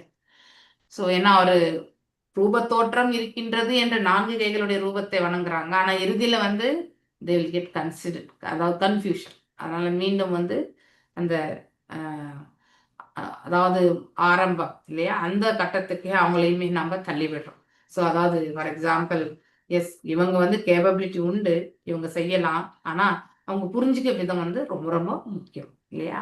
அது போல நம்ம இந்த இடத்துல பரமபுருஷ பகவான் உணர்கின்ற பரம ஞானத்தின் முழு உருவம் ஆவார் அவர் வந்து இல்லையா, அவர் முழு உணர்வும் ஆவார். ஸோ ஃபுல் கான்சியஸ்னஸ் அவர் தான். அப்படி இருக்கும் பட்சத்துல நாம எதுவுமே வந்து அவரை தாண்டி நாம சொல்ல முடியாது இல்லையா. ஸோ நம்ம அதாவது பிரம்ம ஜோதி, ஈவன் சூரிய ஒளியில இருக்கக்கூடிய பிரகாசம் அது எல்லா இடத்துலையுமே பரவும். இது இன்னொரு எக்ஸாம்பிள் ஆக்சுவலி இல்லையா. ஆனா சூரியன் ஒன்று தான், ஆனால் அவருடைய ஆற்றல் வந்து எல்லா இடங்களிலுமே போய் சேரும். அது போல நெக்ஸ்ட் லெவல் என்ன சொல்லுங்க, சூரியனுடைய வட்டம் இல்லையா. நம்ம இங்க இருந்து பார்த்தாலே கொஞ்சம் ஃபோக்கஸ்டா அந்த வட்டத்தை காணலாம். ஸோ அது போல நெக்ஸ்ட் லெவல் வந்து இது பகவான் இல்லையா. பகவான் 2 கைகளுடைய ரூபம். ஸோ இது மாதிரி அடுத்து யோகிகள் குறைவின்றி காண்பதற்கு முழு முயலும் பரமாத்மா அவங்க அஷ்டாங்க யோக பயிற்சிகள் மூலியமா செய்யாது. ஸோ இறுதியாக பரமபுருஷர் உணர்கின்ற பரமா ஞானத்தின் உணர்வும் ஆகும் இல்லையா. ஸோ அனைத்து ஞானங்களுக்கும் அவரே அந்த இதுவே வந்து முறையானது அப்படிங்கிறதுமே சொல்லப்பட்டது. கற்றறிந்த அறிஞர்கள் அனைவரும் வாசுதேவரை பிரம்மத்திற்கும் பரமாத்மாவிற்கும் மற்றும் பிறருக்கும் ஆதாரமானவர் என்று விளக்குகின்றனர். இது வந்து அவங்களுடைய உணர்தலை பற்றி இந்த இடத்துல சொல்லப்படும். சைத்தன்ய சரிதாமிரதம் எத் அத்வைதம் பரமோ பகினிஷத தத் அபி அஷ்ய தனுபா என்று கூறுகிறது. அதாவது முழுமுதற் கடவுளின் உடலில் ஒளி கதிர்களே முழு மெய்ப்பொருளின் அருவ பிரம்ம ஜோதி. எஸ் எஃப்ளுஜன்ஸ் இல்லையா, இரண்மையன பாத்திரன் அந்த இது இறைவனுடைய திருமேனிலிருந்து வரக்கூடியதுதான் வந்து அந்த எனர்ஜி இல்லையா, அதாவது பிரம்ம ஜோதிர் எனக்கூடிய அந்த பிரகாசம். ஸோ மேலும் அந்த ஆத்மாந்தர் யாமி புருஷ இது சோ ஷியாமஸ் விபக ஆத்மா என்றும் அந்தர்யாமி என்றும் பரமாத்மாவென்றும் அறியப்படுவது முழுமுதற் கடவுளுடைய ஒரு பிரிவாகும். ஸோ என்னெல்லாம் நாமத்துல வந்து பரமாத்மாவை சொல்லலாம் அப்படிங்கிறதுமே மீண்டும் வந்து சொல்லப்பட்டிருக்கு. அந்தர்யாமி, ஷியாமஸ் விபாக, இந்த மாதிரி எல்லாமே வந்து அவருக்கு வந்து வெவ்வேறு அடைமொழிகள் கொடுக்கப்பட்டுள்ளது. மேலும் வந்து சம் ஐஸ்வர்ய பூர்ணோ யஹ இஹ பகவான் சா ஸ்வயம் அபயம் இல்லையா. அதாவது இது வந்து 6 வளங்களும் உடைய முழுமுதற் பொருள் இல்லையா. அகம் சம் ஐஸ்வர்யை பூர்ணோ யஹ யஹ பகவான் சா வையம் சுகம். ஸோ அதாவது இங்கே இருக்கக்கூடிய 6 பலங்கள், அனைத்து புகழ், அனைத்து செல்வம், அனைத்து அழகு இல்லையா, அனைத்து துறவரம் இல்லையா. ஸோ அடுத்து வந்து அனைத்து ஞானம் இல்லையா, இது எல்லாமே வந்து பகவானுடையது தான். ஸோ அதனால வாசுதேவர் என்று வர்ணிக்கப்படுகிறார். ஸ்ரீ சைத்தன்ய மகாபிரபு இவரினும் வேறானவர் அல்ல. பகவான் அதாவது சைத்தன்ய மகாபிரபுவும் கிருஷ்ணரும் வேறானவர்கள் கிடையாது. ஆனா ராதையுடைய பாவத்தையுமே அவர் வந்து கொண்டு வந்திருக்கார் இல்லையா. கற்றறிந்த அறிஞர்களும் தத்துவவாதிகளும் இதனை ஏராளமான பிறப்புகளுக்கு பின்னரே ஏற்றுக்கொள்கின்றனர். 100% இல்லையா. வாசுதேவன் சர்வநிதி சா மகாத்மா சுதுர்லப சொல்லப்பட்டது. இது அதாவது 7.19 ஸ்லோகம். ஸோ அந்த மேலே சொன்ன ஸ்லோகத்துடைய அடுத்த பாகம் இது. ஓகே, அதாவது புத்திமான் பிரம்மத்திற்கும் பரமாத்மாவுக்கும் இறுதி காரணமாக இருப்பவர் வாசுதேவ கிருஷ்ணரே என்பதை வந்து நாம கண்டிப்பா புரிஞ்சுக்கணும். அதான் வாசுதேவர் வந்து சர்வ காரணம். நம்ம சச்சிதானந்த இதுல வந்து நம்ம பிரம்மசமிதியில படிக்கிறோம் இல்லையா, ஃபர்ஸ்ட் ஸ்லோகம் 5.1. மேலும் இது ஸ்ரீமத் பாகவதத்தில் உறுதி செய்யப்பட்டும் இருக்கிறது. இதுவுமே வந்து பாகவதத்துல வந்து சொல்லப்பட்டிருக்கு. உண்மை தத்துவம் என்பது முழு மெய்ப்பொருளான பகவானே ஆவார் இல்லையா. நிஜமான தத்துவம் என்பது என்னது, பகவான் அவர்தான் அப்படிங்கறத வந்து தெரிஞ்சு. மேலும் ஆனால் அரைக்குறை உணர்வின் காரணமாக மக்கள் சில நேரங்களில் பிரம்மம் அல்லது பரமாத்மா என்னும் அந்த விஷ்ணு அதுவே விஷ்ணு என்று இருக்கின்றனர். ஸோ அது மிக தவறானது. ஆனாலும் அதையுமே பகவான் இந்த இடத்துல அப்ரூவ் பண்றார் இல்லையா. வதந்தி தத்துவ வித தத்துவம் யஜ்ஞாத்மம் அவ்யயம் பிரம்மேதி பரமாத்மேதி பகவானிதி சப்தையே. ஸோ 3 நிலைகள்: சூரியனுடைய பிரகாசம், சூரிய வட்டம், சூரிய கிரகம். சூரிய கிரகத்துக்குள்ள போனாதான் அங்க என்ன வாழ்நிலையே தெரியும். அது போல ஒருவர் வந்து உணர்தல், பக்தியின் பாதையில உணர்றது வந்து வெறும் ஆற்றல் என்று உணர்வது என்பது பிரம்மம் இல்லையா. அடுத்து வந்து பரமாத்மா. ஸோ இவங்க என்ன பண்ணுவாங்க, 4 கைகளுடைய ரூபத்தை கொண்டு அவர்கள் வந்து அந்த 4 கைகளுடைய ரூபத்தை வந்து பரமாத்மா நிலை என்று அவர்கள் உணரும் பொழுது, ஸோ அதுல வந்து சூரிய வட்டம், இது சூரிய வட்டம். இன்னும் கொஞ்சம் இப்ப வெறும் பிரகாசம் மட்டுமே நம்ம தெரிஞ்சுட்டு நம்ம சூரிய வட்டத்தை காணக்கூடிய, இப்ப வெறும் பிரகாசத்தை பாக்குறவங்க வந்து ரூபமா இருக்கக்கூடிய சூரிய வட்டத்தை வந்து அவங்க வந்து பாக்குறது கிடையாது இல்லையா. அதை பத்தியான வார்த்தைகளை பேசுவதும் கிடையாது. இதுதான் அருவவாதிகள். அருவவாதிகள் எங்கிருந்து இந்த சூரிய பிரகாசம் வருதுன்றதை வந்து அவங்க நோக்கவில்லை. அவங்க நோக்கிறது எல்லாமே என்னது, வெறும் சூரிய பிரகாசம், அதாவது ஆற்றல் மட்டும்தான். ஸோ அடுத்த லெவல் வந்து யோகிகள் வந்து தியான பயிற்சிகள்லாம் வந்து நெக்ஸ்ட் லெவல் போறாங்க இல்லையா. அவங்க என்ன பண்றாங்க, பகவானுடைய 4 கைகளுடைய ரூபத்தை வந்து அவங்க அந்த இதை பக்தி கொள்றாங்க. ஆனா இறுதியில அவங்களுக்கு ஒரு கன்ஃபியூஷன் எங்க போறதுன்றது இல்லையா. ஸோ அவங்க என்ன பண்றாங்க, மீண்டும் அவங்களுமே வந்து சாயுஜ்ய முக்திக்கு தான் வந்து இடத்த கொடுக்குறாங்க. ஆனா பகவான் மட்டும்தான் வந்து முழுசா, அதாவது சத்து, சச்சித் அண்ட் சச்சித் ஆனந்தம். ஓகே, ஸோ வெறும் ஆற்றலுக்கு சத்து எஸ் உண்மைதான் இல்லையா. அதே மாதிரி வந்து உண்மையும் மற்றும் ஞானமும் இது 2 கலந்துதான் வந்து சச்சித். அதாவது பாத்தீங்கன்னாக்கா இந்த இடத்துல சொல்லணும்னாக்கா சூரிய வட்டம். ஓகே, அடுத்து வந்து சூரிய கிரகத்துக்குள்ளே போனா அந்த இடத்துல வாழ்நிலைகள்லாம் எப்படி இருக்குன்றத வந்து நாம சொல்ல முடியும். அப்போ அதாவது சன் காட் இல்லையா, அந்த ஒரு நிலையை வந்து ஏற்படுத்தி கொடுக்குறேன். ஸோ இப்படி ஒரு நிலையா நாம வந்து பாக்குறோம். ஏதாவது டவுட் இருக்கா இந்த 3 நிலைகள்ல? ஹரே கிருஷ்ணா. நிறைய வாட்டி கேட்டிருக்கோம், நிறைய வாட்டி எல்லாம் புரியுது மாதாஜி. நீங்க ரொம்ப தடவை சொல்லி இருக்கிறீங்க மாதாஜி. நீங்க நிறைய தடவை நிறைய படிச்சிருக்கிறோம் 8வது அத்தியாயத்திலேயே மாதாஜி. எனக்கு இந்த டவுட் தான் மாதாஜி நான் அன்னைக்கு உங்ககிட்ட கேட்டது மாதாஜி. ஹரே கிருஷ்ணா மாதாஜி. தேங்க்யூ மாதாஜி. ஆனாலுமே இந்த சாயுஜ்ய முக்தி தான் இவங்க 2 பேருமே. அவங்க 2 பேருமே அதாவது 4 கைகளுடைய ரூபத்தை, சூரியனுடைய வட்டத்தை பார்த்த பிறகு கூட வந்து அவங்களுக்கு என்ன ஆகுதுனாக்கா, I think one of the slokas in 6th canto தான் நினைக்கிறேன். ஸோ அங்கதான் இந்த ரொம்ப கிளாரிட்டியா ஒரு இடத்துல வருது. ஸோ தே கெட் கன்ஃபியூஸ்ட் அப்படின்னு சொல்லிட்டு. அதனால சாயுஜ்ய முக்தியை வந்து அவங்க எடுத்துக்கிறாங்க. ஸோ அவங்களுமே சாயுஜ்ய முக்தி தான், அதாவது பிரம்ம ஜோதியில போய் இணையிறது. பரமாத்மா இந்த கட்டை விரல் அளவுக்கு நம்ம ஹிருதயத்துல அமர்ந்திருந்தோம் கூட நாம அப்படிதான். இதே ஒன் ஆஃப் த பிக்சர்ஸ் உங்களுக்கு காட்டினேன்னா, பக்தர்கள் மட்டும்தான் ஆமா பகவான் கிட்ட போறது. போகணும் அப்படின்னா இந்த பகவான் 2 கையில எப்படி ரூபம். மாதாஜி அந்த வெளிச்சத்தை மாதாஜி. மட்டுமே வச்சுட்டு இது பண்ணுவாங்க? இப்ப நம்ம கடவுள் அப்படின்னா நமக்கு ஒரு ஃபார்ம் ஆகும் நம்ம கண்ணுக்கு முன்னாடி. அவங்க அந்த வெளிச்சத்தையே தியானம் பண்ணிட்டு இருப்பாங்களா? பிரைட்டா வராததுனால. கரெக்ட். ஸோ ஹரே கிருஷ்ணா மாதாஜி. அந்த ஒரு யோகி வந்து பக்தனாகி அங்க இருந்தே போகலாம்ல மாதாஜி பகவான் கிட்ட? போக முடியும். ஆனா பக்தி பண்ணாதான் போக முடியும். வித்தவுட் அது அதான் ரொம்ப பக்தி கஷ்டம், பண்ணி கடினம்னு பண்ணிதான் சொல்லுவாங்க. போக முடியும். பக்தி பண்ணாதான் போக முடியும். பக்தி பண்ணாம போக முடியாது கண்டிப்பா. ஓகே. ஸோ மேலும் இந்த பௌதிக குணங்களை கடந்ததாகும். அதாவது சத்தியம் பரம் தீமகி இல்லையா? அதாவது இந்த ஃபர்ஸ்ட் ஸ்லோகம் 3 ஸ்லோகங்கள் வந்து பாத்தீங்கன்னாக்கா பாகவதம்ல 3 ஸ்லோகங்கள் வந்து மங்களாச்சரண ஸ்லோகங்கள் ஆக்சுவலி. ஓகே. சம்பந்தம், அபிதேயா மற்றும் பிரயோஜனம் இல்லையா? So one of the lectures. So I think இன்னைக்கு நான் மோஸ்ட்லி இன்னொரு ஸ்லோகம் எடுக்கிறது டவுட் தான். ஆனா அட்லீஸ்ட் என்ன லெக்சர்ல கேட்டேன்றதை வந்து உங்களுக்கு எடுத்துரைக்கணும்னு நினைக்கிறேன். நாம் எல்லாருமே ஈவன் நம்ம படிச்சது எல்லாமே பக்தர்களுக்கு மட்டும்தான் இது பொருந்தும். அதாவது ஃபாலோ பண்ணணும் சாதன பக்தி, அதுக்கப்புறம் வைத்தி சாதன பக்தி, அடுத்து ராகனுக பக்தி, அடுத்து பாவ பக்தி, பிரேம பக்தி, இது எல்லாமே வந்து நமக்கு மட்டும்தான் பொருள். நாம ஜபங்கள் இல்லையா? நாம ஜபங்கள் அருவவாதிகள் இதெல்லாம் செய்ய மாட்டாங்க மாதாஜி. சாதன பக்தி, அவங்க வந்து அருவவாதிகள் என்ன பண்ணுவாங்க? மோஸ்ட்லி ஓம்காரம் பண்ணுவாங்கன்னு நினைக்கிறேன் இல்லையா? ஓம்காரநாதம் அந்த மாதிரி. எதுவுமே தெரியாதவங்க வந்து ஓம்காரம் பண்ணிடுவாங்க, அவ்வளவுதான். ஓகே. ஸ்ரீமத் பாகவம் சத்தியம் பரம் தீமகி அப்படின்னு சொல்லிட்டு வந்த சத்தியம் பரம் என்பது எது? பூர்ணத்தினுடைய உண்மை அவர்தான். ஓகே. பரம் என்றால் நித்தியம் இல்லையா? சத்தியம் என்றால் உண்மை இல்லையா? சோ எப்பொழுதுமே நித்தியமான உண்மை யாரு? அந்த பரம்பொருள் தான். ஓகே.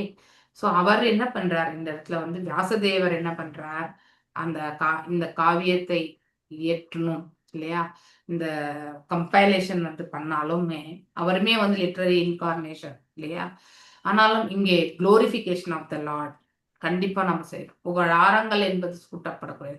முதல் 3 ஸ்லோகங்கள் ஃபர்ஸ்ட் கேண்டோ வந்து you have to be memorised. So அந்த சத்தியம் பரம் தீமகி அப்படின்னா let me meditate upon me. So இந்த தீமகி எனக்கூடிய அந்த வார்த்தை என்பது நம்ம நேற்று சொன்ன மாதிரி காயத்ரி மந்திரத்துக்குரியதாக. ஸோ அந்த தேவதையை வந்து அவர் வணங்குறதா சொல்லப்படுறது ஆக்சுவலி. அப்படின்னா என்ன அர்த்தம்? Is offering obeisances. இப்போ நாம கூட நஷ்டப்பிராயேஷு அபத்ரேஷு நித்தியம் பாகவத் சேவையாம் இல்லையா? ஸோ அங்கே வரும்போது தேவிம் Saraswati வியாசம்.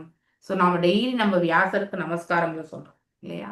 It is the respect இல்லையா? அதே மாதிரி சரஸ்வதின்றது என்னது?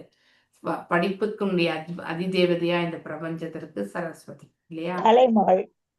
தலைமகள். அவங்களுக்குமே நம்ம நமஸ்காரங்களை தெரிவிக்கிறோம். நம்ம படிக்கிறது வந்து நம்ம மனசுக்குள்ள தங்கணும் அப்படிங்கிறதுக்காக நம்ம கண்டிப்பா அது செய்யணும் இல்லையா? ஆனா இந்த இடத்துல அவர் தீமகி எனக்கூடிய அந்த வார்த்தையை வந்து எடுத்துட்டு வரும்போது ஹி ஸ்பீக்ஸ் அபவுட் அவர் என்ன பண்றாரு? பகவானுடைய அதாவது கேரக்டரிஸ்டிக்ஸ், அவருடைய பண்புகளை பற்றி பேசுறாரு. ஸோ அந்த ஸ்லோகத்துல என்னெல்லாம் சொல்றாருனாக்கா, அனைத்து படைப்புகளுக்கும் நான் வந்து இவ்வாறு வந்து தியானம் செய்கின்றேன். யார் மீது? கிருஷ்ணர் மீது. ஏன் அவர் மீது நான் தியானம் செய்கிறேன்? அவர்தான் பூரணத்தினுடைய உண்மை. ஸோ அவர்தான் முதன்மையான, அதாவது அனைத்து காரணங்களுக்கும் காரணமா இருக்கக்கூடிய எந்த இதுமே படைத்தல், காத்தல், அழித்தல், படைக்கப்பட்ட இந்த அண்டங்களுக்கு எல்லாமே அதுதான் ரட்சணை என்று சொல்லப்பட்டிருக்கு. ஓகே. இது ஃபர்ஸ்ட் பாயிண்ட். அந்த சத்தியம் பரம் தீமகி அவர் ஏன் அந்த அளவு அதை வந்து கடைசியில சொல்லிட்டார் அப்படின்னா, ஹி இஸ் மெடிடேட்டிங். அத்தனையுமே பகவானுடைய புகழ் ஆரங்களை சொல்லிட்டு இல்லையா? பகவான் வந்து ஜென்மாதர்ஷிய ஏதோ அன்வயா இத்தரஸ்த அப்படின்னா டைரக்ட் அண்ட் இன்டைரக்ட் இல்லையா? அர்த்தேஸ்வர், அதாவது அதாவது பாத்தீங்கன்னாக்கா நம்ம கான்சியஸா இருந்து நம்ம பண்றோம். ஸோ அதாவது நான் அவர் தான் மூல காரணம் அப்படின்னு நம்ம நிறைய இடத்துல படிக்கிறோம். அதாவது நேரடி காரணமும் அவர் தான், மறைமுகமான காரணமும் அவர் தான் அப்படிங்கறது வந்து இந்த மாதிரி அவருடைய குவாலிட்டிஸ் எல்லாம் எண்ணி வந்து யாரு வியாசதேவர் வந்து தியானிக்கிறார் அப்படின்னா அவர் பக்தி துண்டை வந்து செய்யறார். Actually is glorified. ஸோ எந்த இடத்துல பகவானுடைய புகழாரங்கள் பாடவில்லையோ அந்த இடத்துல வந்து பக்தி வந்து மேன்மை வராது. மேலும் நம்மள எப்படி சாண்டிங் எப்படி, அதாவது சாண்டிங் பண்ணா எப்ப நமக்கு இறைவன் வந்து அடையப்படுவார், எத்தனை ரவுண்ட்ஸ் பண்ணணும், யாருக்காவது இருக்கா இந்த கேள்வி? எனக்கு கேட்கப்பட்ட கேள்வி. ஓகே சார், இதற்கான ஒரு பதில் வந்து பாத்தீங்கன்னாக்கா நம்மளால சொல்ல முடியாது. எத்தனை ரவுண்ட்ஸ் பண்ணா நம்ம இறைவனை காண முடியும்? ஹரே கிருஷ்ணா மாதாஜி. ஹரே கிருஷ்ணா மாதாஜி. அதாவது நம்ம வந்து அந்த இதுலயே லயத்து நம்ம மறந்து நம்ம சொல்லிட்டு இருந்தோம் அப்படின்னாக்கா நம்ம வந்து இறைவனை காண ஒரு ஸ்டெப் எடுத்திருக்கிறோம்னு நினைக்கிற முடியும் மாதாஜி. ஆனா நம்ம வந்து இந்த பௌதீகத்துல இருந்துகிட்டு அது அங்க அப்ப நடக்குமா, இது இதுவாகுமா அப்படியெல்லாம் நினைச்சுக்கிட்டு நம்ம செய்யறதுனால அவ்வளவு சீக்கிரமா நம்ம இறைவனை பார்க்க முடியாது மாதாஜி. அப்படிங்கிறது என் கருத்து மாதாஜி.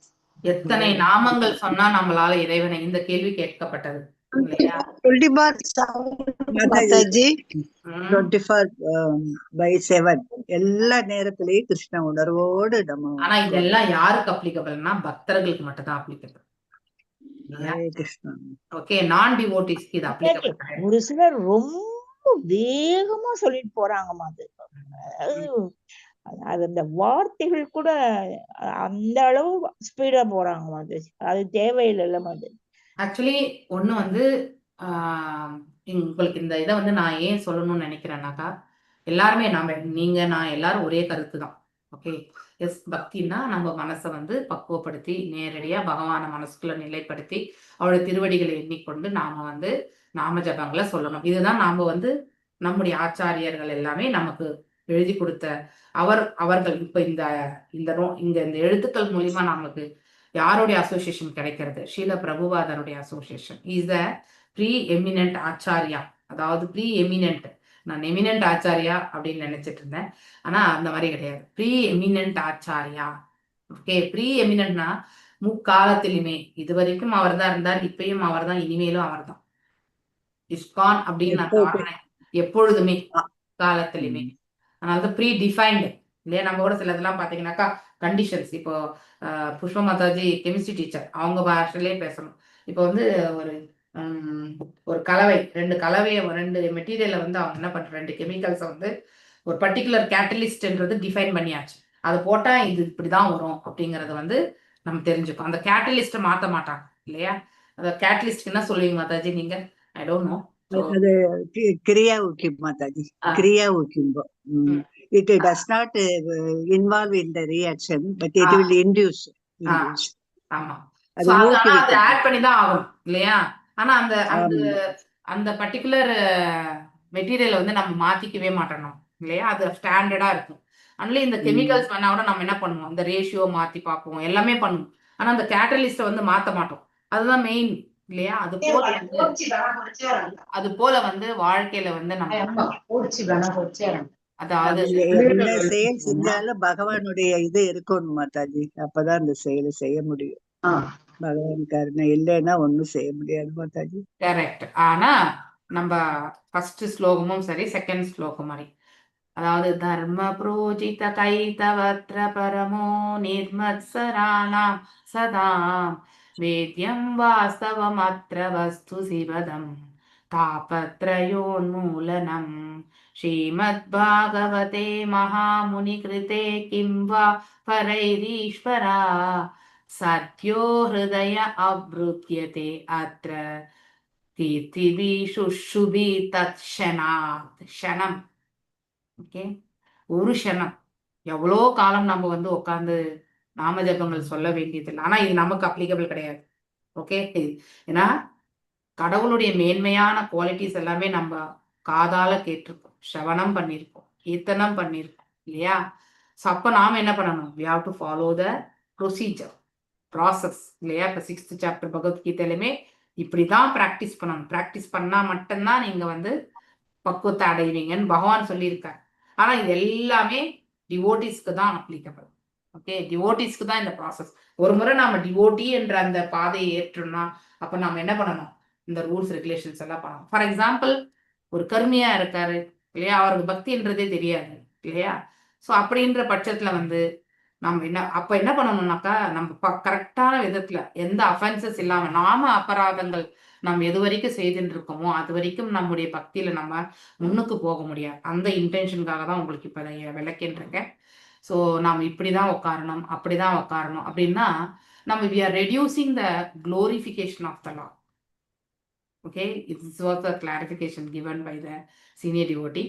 ஸோ அதாவது நாம இதெல்லாம் பார்த்து பார்த்து பார்த்து நான் இப்படிதான் பண்ணுவேன், அவன் அப்படி பண்ணவே கூடாது, ஒருத்தவங்க செய்யறத வந்து நாம கிரிட்டிசைஸ் பண்றது, இது எல்லாமே வந்து விட்டுக்கணும். ஸோ ஒருத்தருடைய நிலை எதுவாகி இருந்தாலும் இல்லையா, திஸ் இஸ் அப்ளிகபிள் ஃபார் நான் டிவோட்டிஸ், டிவோட்டிஸ் கிடையாது. ஸோ நான் டிவோட்டிஸ் ஃபார் எக்ஸாம்பிள், அவங்க எந்த ஒரு சுச்சுவேஷன் இருந்தாலும் அவங்க ஒரே ஒரு க்ஷணம் ஒரே ஒரு நாமம் சொன்னாலும் பகவான் வந்து என்ன பண்றார்? பகவானுக்கு கண்டிஷன் அப்ளை எதுவுமே கிடையாது. அவருடைய கருணை என்ன பண்ணணும்னாக்கா, எந்த ஒரு சூழ்நிலை இருந்தாலும் என்னை நினைத்த ஒருத்தருக்கு நான் கண்டிப்பா ரட்சிக்கணும் இல்லையா? ஆனா பக்தனிடத்துல அவர் கண்டிப்பா என்ன பண்ணுவார்? நம்மளை வந்து சரிப்படுத்தணுன்றதுக்காக எதிர்பார்ப்புகள் நம்ம கிட்ட உண்டு. எப்படி நாரத மகரிஷிக்கு ஒரு முறை தோன்றிவிட்டு அதுக்கப்புறம் மறைஞ்சிட்டார். அந்த ஏக்கத்தை வந்து அதிகப்படுத்திட்டு ஃபுல்லா அவருடைய சரணாகதி அடையணுன்றதுக்கு அந்த ஒரு இதை கொடுக்கறது வந்து பக்தர்களுக்கு தான். இப்ப அஜாமிலன் எடுத்துக்கோங்க, சிறு வயதுல இல்லையா, அஜாமிலன் வந்து சிறு வயதுல தன்னுடைய தாய் தந்தையருக்கு வந்து அவன் வந்து அதாவது பக்தி தொண்டுக்கு உதவினான் இல்லையா? ஆனா அவன் செய்த தவறு என்ன? ஒரு வேசியை திருமணம் செய்தது, மேலும் கொள்ளை இதெல்லாம் செய்தது அந்த ஜீவனத்தை வந்து ரட்சிக்கிறதுக்காக.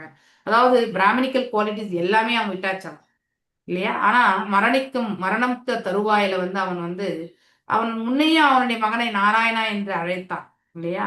ஆனா இப்ப வந்து அவன் அழைக்கக்கூடிய விதம் வந்து என்னது? அவன் எதனால் அழைக்கிறான்? பயத்தினால் அழைக்கிறானா? கண்டிப்பா கிடையாது. அவன் அழைத்த விதம் வந்து அதுல எந்த அபராதமும் கிடையாது. அதனாலதான் விஷ்ணு தூதர்கள் வந்தார்கள். அதனால நாம வந்து எந்த ஒரு நிலையிலுமே வந்து பிளெயின் லைஃபா இருக்கணும், சிம்பிளா இருக்கணும்.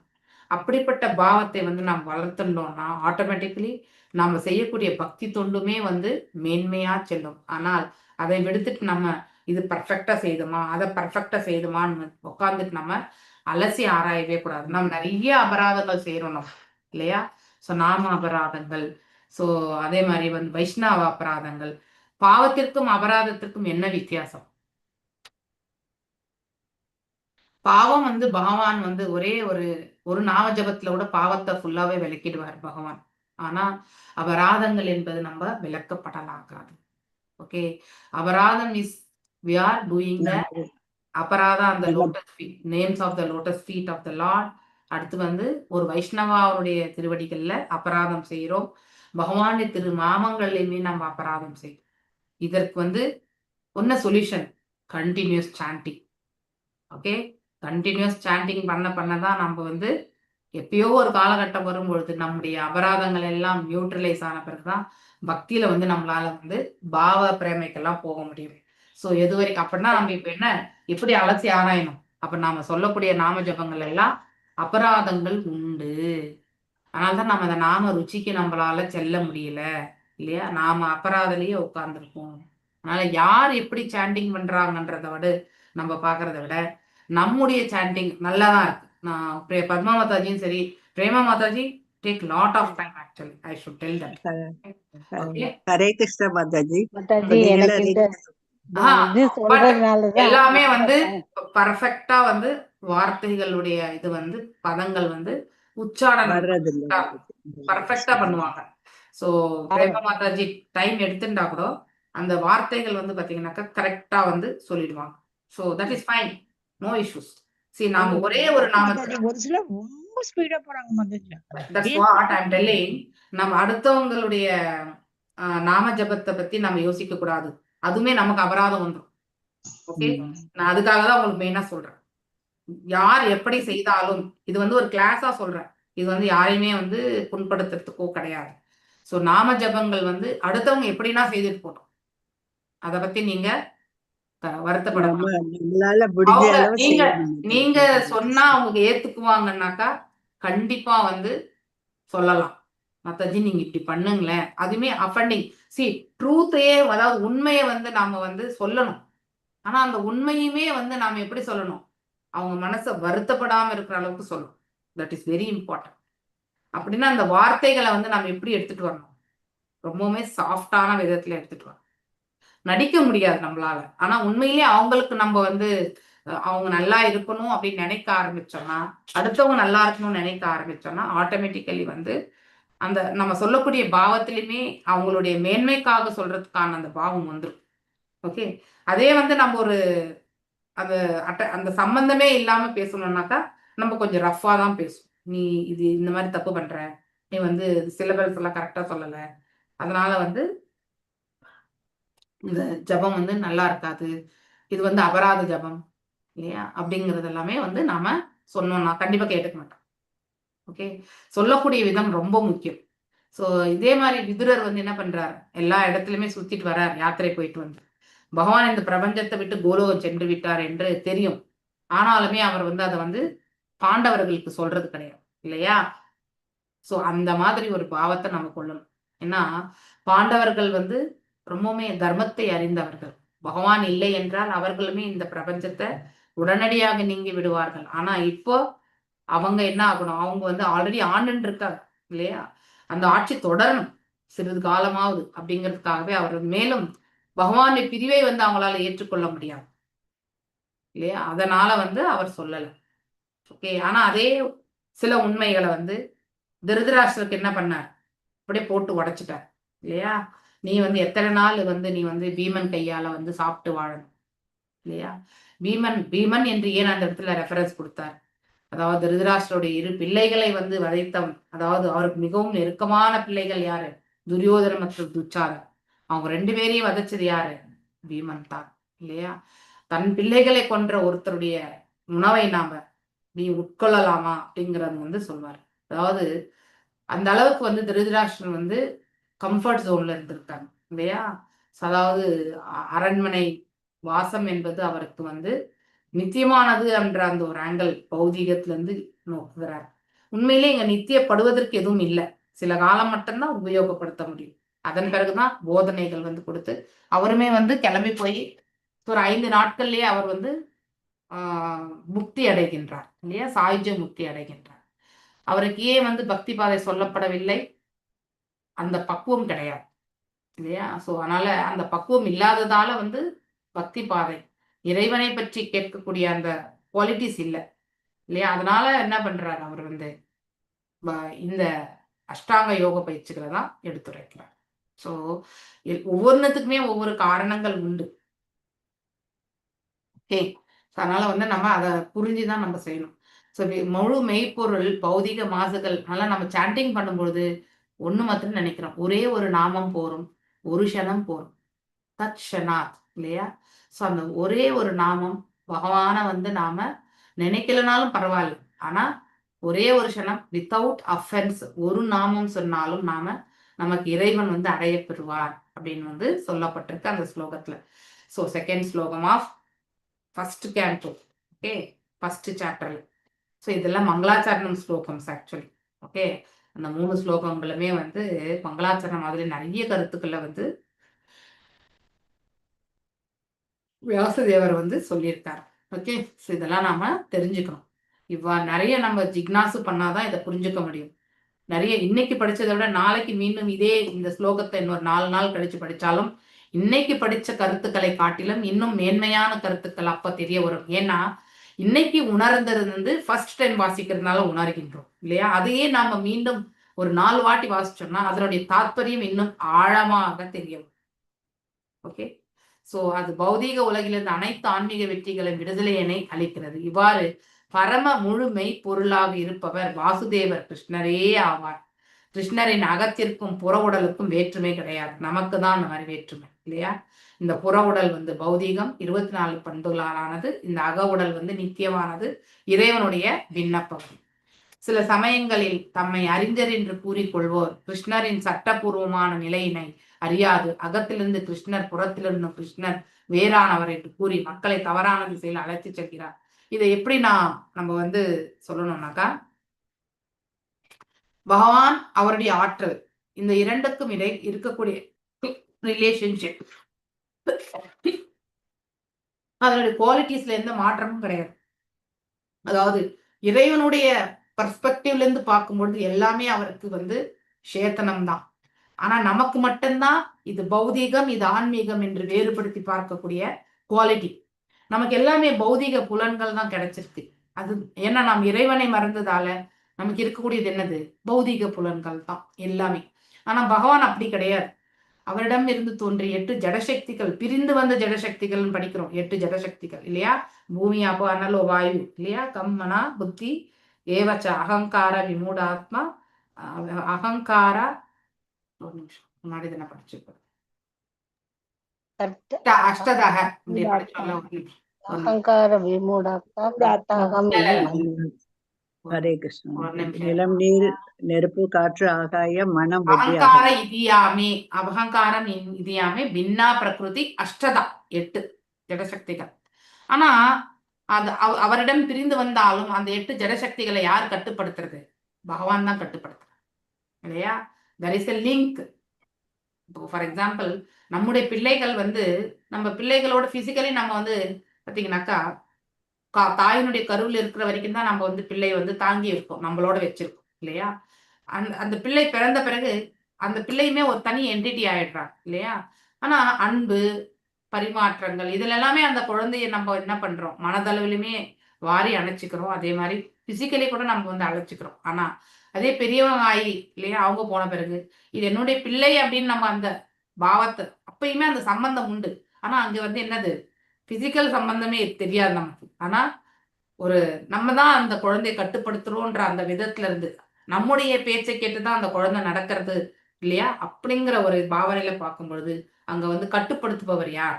தாயும் தந்தையும் தான் இல்லையா? அது போல சோ நம்ம இந்த பிரபஞ்சமே பகவானுடைய அவருடைய ஆற்றலால் படைக்கப்பட்டது. அப்படி இருக்கும் பொழுது இவை அனைத்துமே அவருடைய மேற்பார்வையின் கீழே தான் நிகழ்றது, அவருடைய கட்டுப்பாட்டின் கீழே தான் நடக்கிறது. இது நமக்கு பிசிக்கலா தெரியாது, சூக்ஷ்மமான நிலையில நம்ம இதை புரிஞ்சுக்கிறோம் இல்லையா? அப்போ அவருக்கும் இந்த பகிரங்க சக்தி, இந்த பிரகிருத்திய அவர் என்ன பண்றார்? பௌதிக இயற்கையை என்ன பண்றார்? கடைக்கண் பார்வையால் நோக்கி கருவுற செய்கின்றார் இல்லையா? அதை கருவுற செய்வது என்பது என்னது? அதை இயக்குகின்றார் என்ற அர்த்தம் இல்லையா? சோ அது அதாவது ஸ்டாண்ட் ஸ்டில் பொசிஷன்ல இருக்கக்கூடிய ஒன்று அது செயலாக்க துவங்குகிறது இல்லையா? சோ இது அனைத்துமே நம்ம பார்க்கும்பொழுது இறைவனுடைய ஆற்றல் அளவிட முடியாது இல்லையா? ஆனா நம்மது எல்லாமே ரொம்ப ரொம்ப குறைவான். ஸோ அந்த விதத்துல நாம அவரால் படைக்கப்பட்ட நாம வேறுபட்டவர்கள் தான் அப்படிங்கறத தெரிஞ்சுக்கணும். ஸோ ஆனா கிருஷ்ணருக்கும் அவருடைய உடலுக்கும் எந்த வேறுபாடும் கிடையாது. ரெண்டுமே என்னது? ஆன்மீகம். ஓகே. சில சமயங்களில் தம்மை புற உடலுடன் தம்மை அறிஞர் என்று கூறிக்கொள்வோர் கிருஷ்ணரின் சட்டபூர்வமான நிலையை அறியாது அகத்தில் இருக்கும் கிருஷ்ணர் புறத்திலும் கிருஷ்ணரிலும் வேறானவர் என்று கூறி மக்களை தவறான திசையில் அழைத்து செல்கின்றனர்.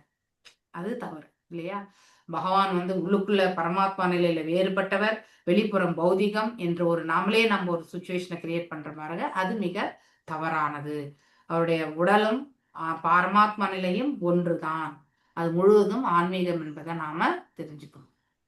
கிருஷ்ணர் மன்மனா அரமத் பக்தோ மத் யாஜிமாம் நமஸ்குரு என்று சொல்லும் பொழுது இந்த அறிஞர்கள் படிப்பவனை கிருஷ்ணர் என்னும் நபரிடம் நாம் சரணடைய கூடாது, உள்ளிருக்கும் கிருஷ்ணரையே சரணடைய வேண்டும் என்று அறிவுறுத்துகின்றனர்.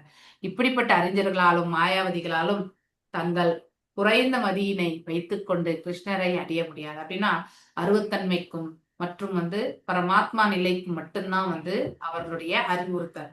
உண்மையிலே அனைத்துமே இறைவன், அதாவது 2 கைகளுடைய பகவானுடைய நிலைக்குள்ளேயே அடங்கும் என்பது அவங்களுக்கு தெரியல. ஆனால் கிருஷ்ணரை அறிந்து கொள்வதற்கு ஒருவன் ஆன்மீக குருவை அடைதல் வேண்டும். நமக்கு வழி நடத்துறதுக்கு ஆன்மீக குரு உண்மையில் அவர் கிருஷ்ணரை சரியாக விளக்குவார். அதாவது தத்வித்தி பிரணிபாதேன பரிகிருஷ்ணேன சேவையா உபதேக்ஷாங்கிய ஞானம் ஞானினா தத்துவ தர்ஷினா. முறையாக அங்கீகரிக்கப்பட்ட ஒருவரை அணுகாது கிருஷ்ணரை ஒரு நாள் கண்டிப்பாக புரிந்து கொள்ள முடியாது. நிறைய இருக்கு நமக்கு படிக்கிறதுக்கு, நிறைய, அதாவது படிக்கிறதுக்குன்றதை விட படிச்சதையே புரிந்து கொள்வதற்கு நிறைய கருத்துக்கள் உண்டு.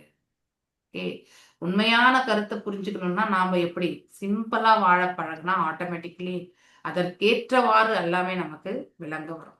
ஓகே, ஸோ நான் இன்னைக்கு புது ஸ்லோகம் எடுக்கல. நாளைக்கு இன்னைக்கு யார் கையை உயர்த்தினீங்களோ அவங்களும் நாளைக்கு வாசிக்கும். ஓகே, பஞ்சகல்பத ஆரூபியஷ, ஏன்னா நேற்று நிறைய ஸ்லோகங்கள் இருந்தது. ஸோ இப்போதைக்கு நம்ம என்ன படித்தோம் அப்படின்னாக்கா பகவானுடைய பொசிஷனை பற்றி படித்தோம் இல்லையா. ஆதியானவர், அனாதி காலத்திலிருந்து தோன்றியவர் இல்லையா. இந்த வேத சாஸ்திரங்களுடைய அறிவுறுத்தலும் அதுதான் இல்லையா. இப்படி எல்லாமே நம்ம படித்தோம். மேலும் நாம யாரு, பகவானுக்கு நமக்கு இருக்கக்கூடிய சம்பந்தம் என்ன, இது எல்லாம் நம்ம படித்தோம் இல்லையா. இதெல்லாம் ரகுகணனுக்கு எடுத்துரைச்சுட்டு இருக்கார் யாரு, ஜடபாரதர். இப்ப ரகுகணன் பேச ஆரம்பிப்பார். ஓகே, வாஞ்ச கல்பதாரூபிய கிருபா சிந்துபிய பதீதானாம் பாவனேபியோ வைஷ்ணவேபியோ நமோ நமः. अनंत कोटि वैष्णव वृंद की जय. नामाचार्य हरिदास ठाकुर की जय. हरे कृष्ण कृष्ण कृष्ण हरे हरे, हरे राम राम राम हरे हरे, हरे कृष्ण.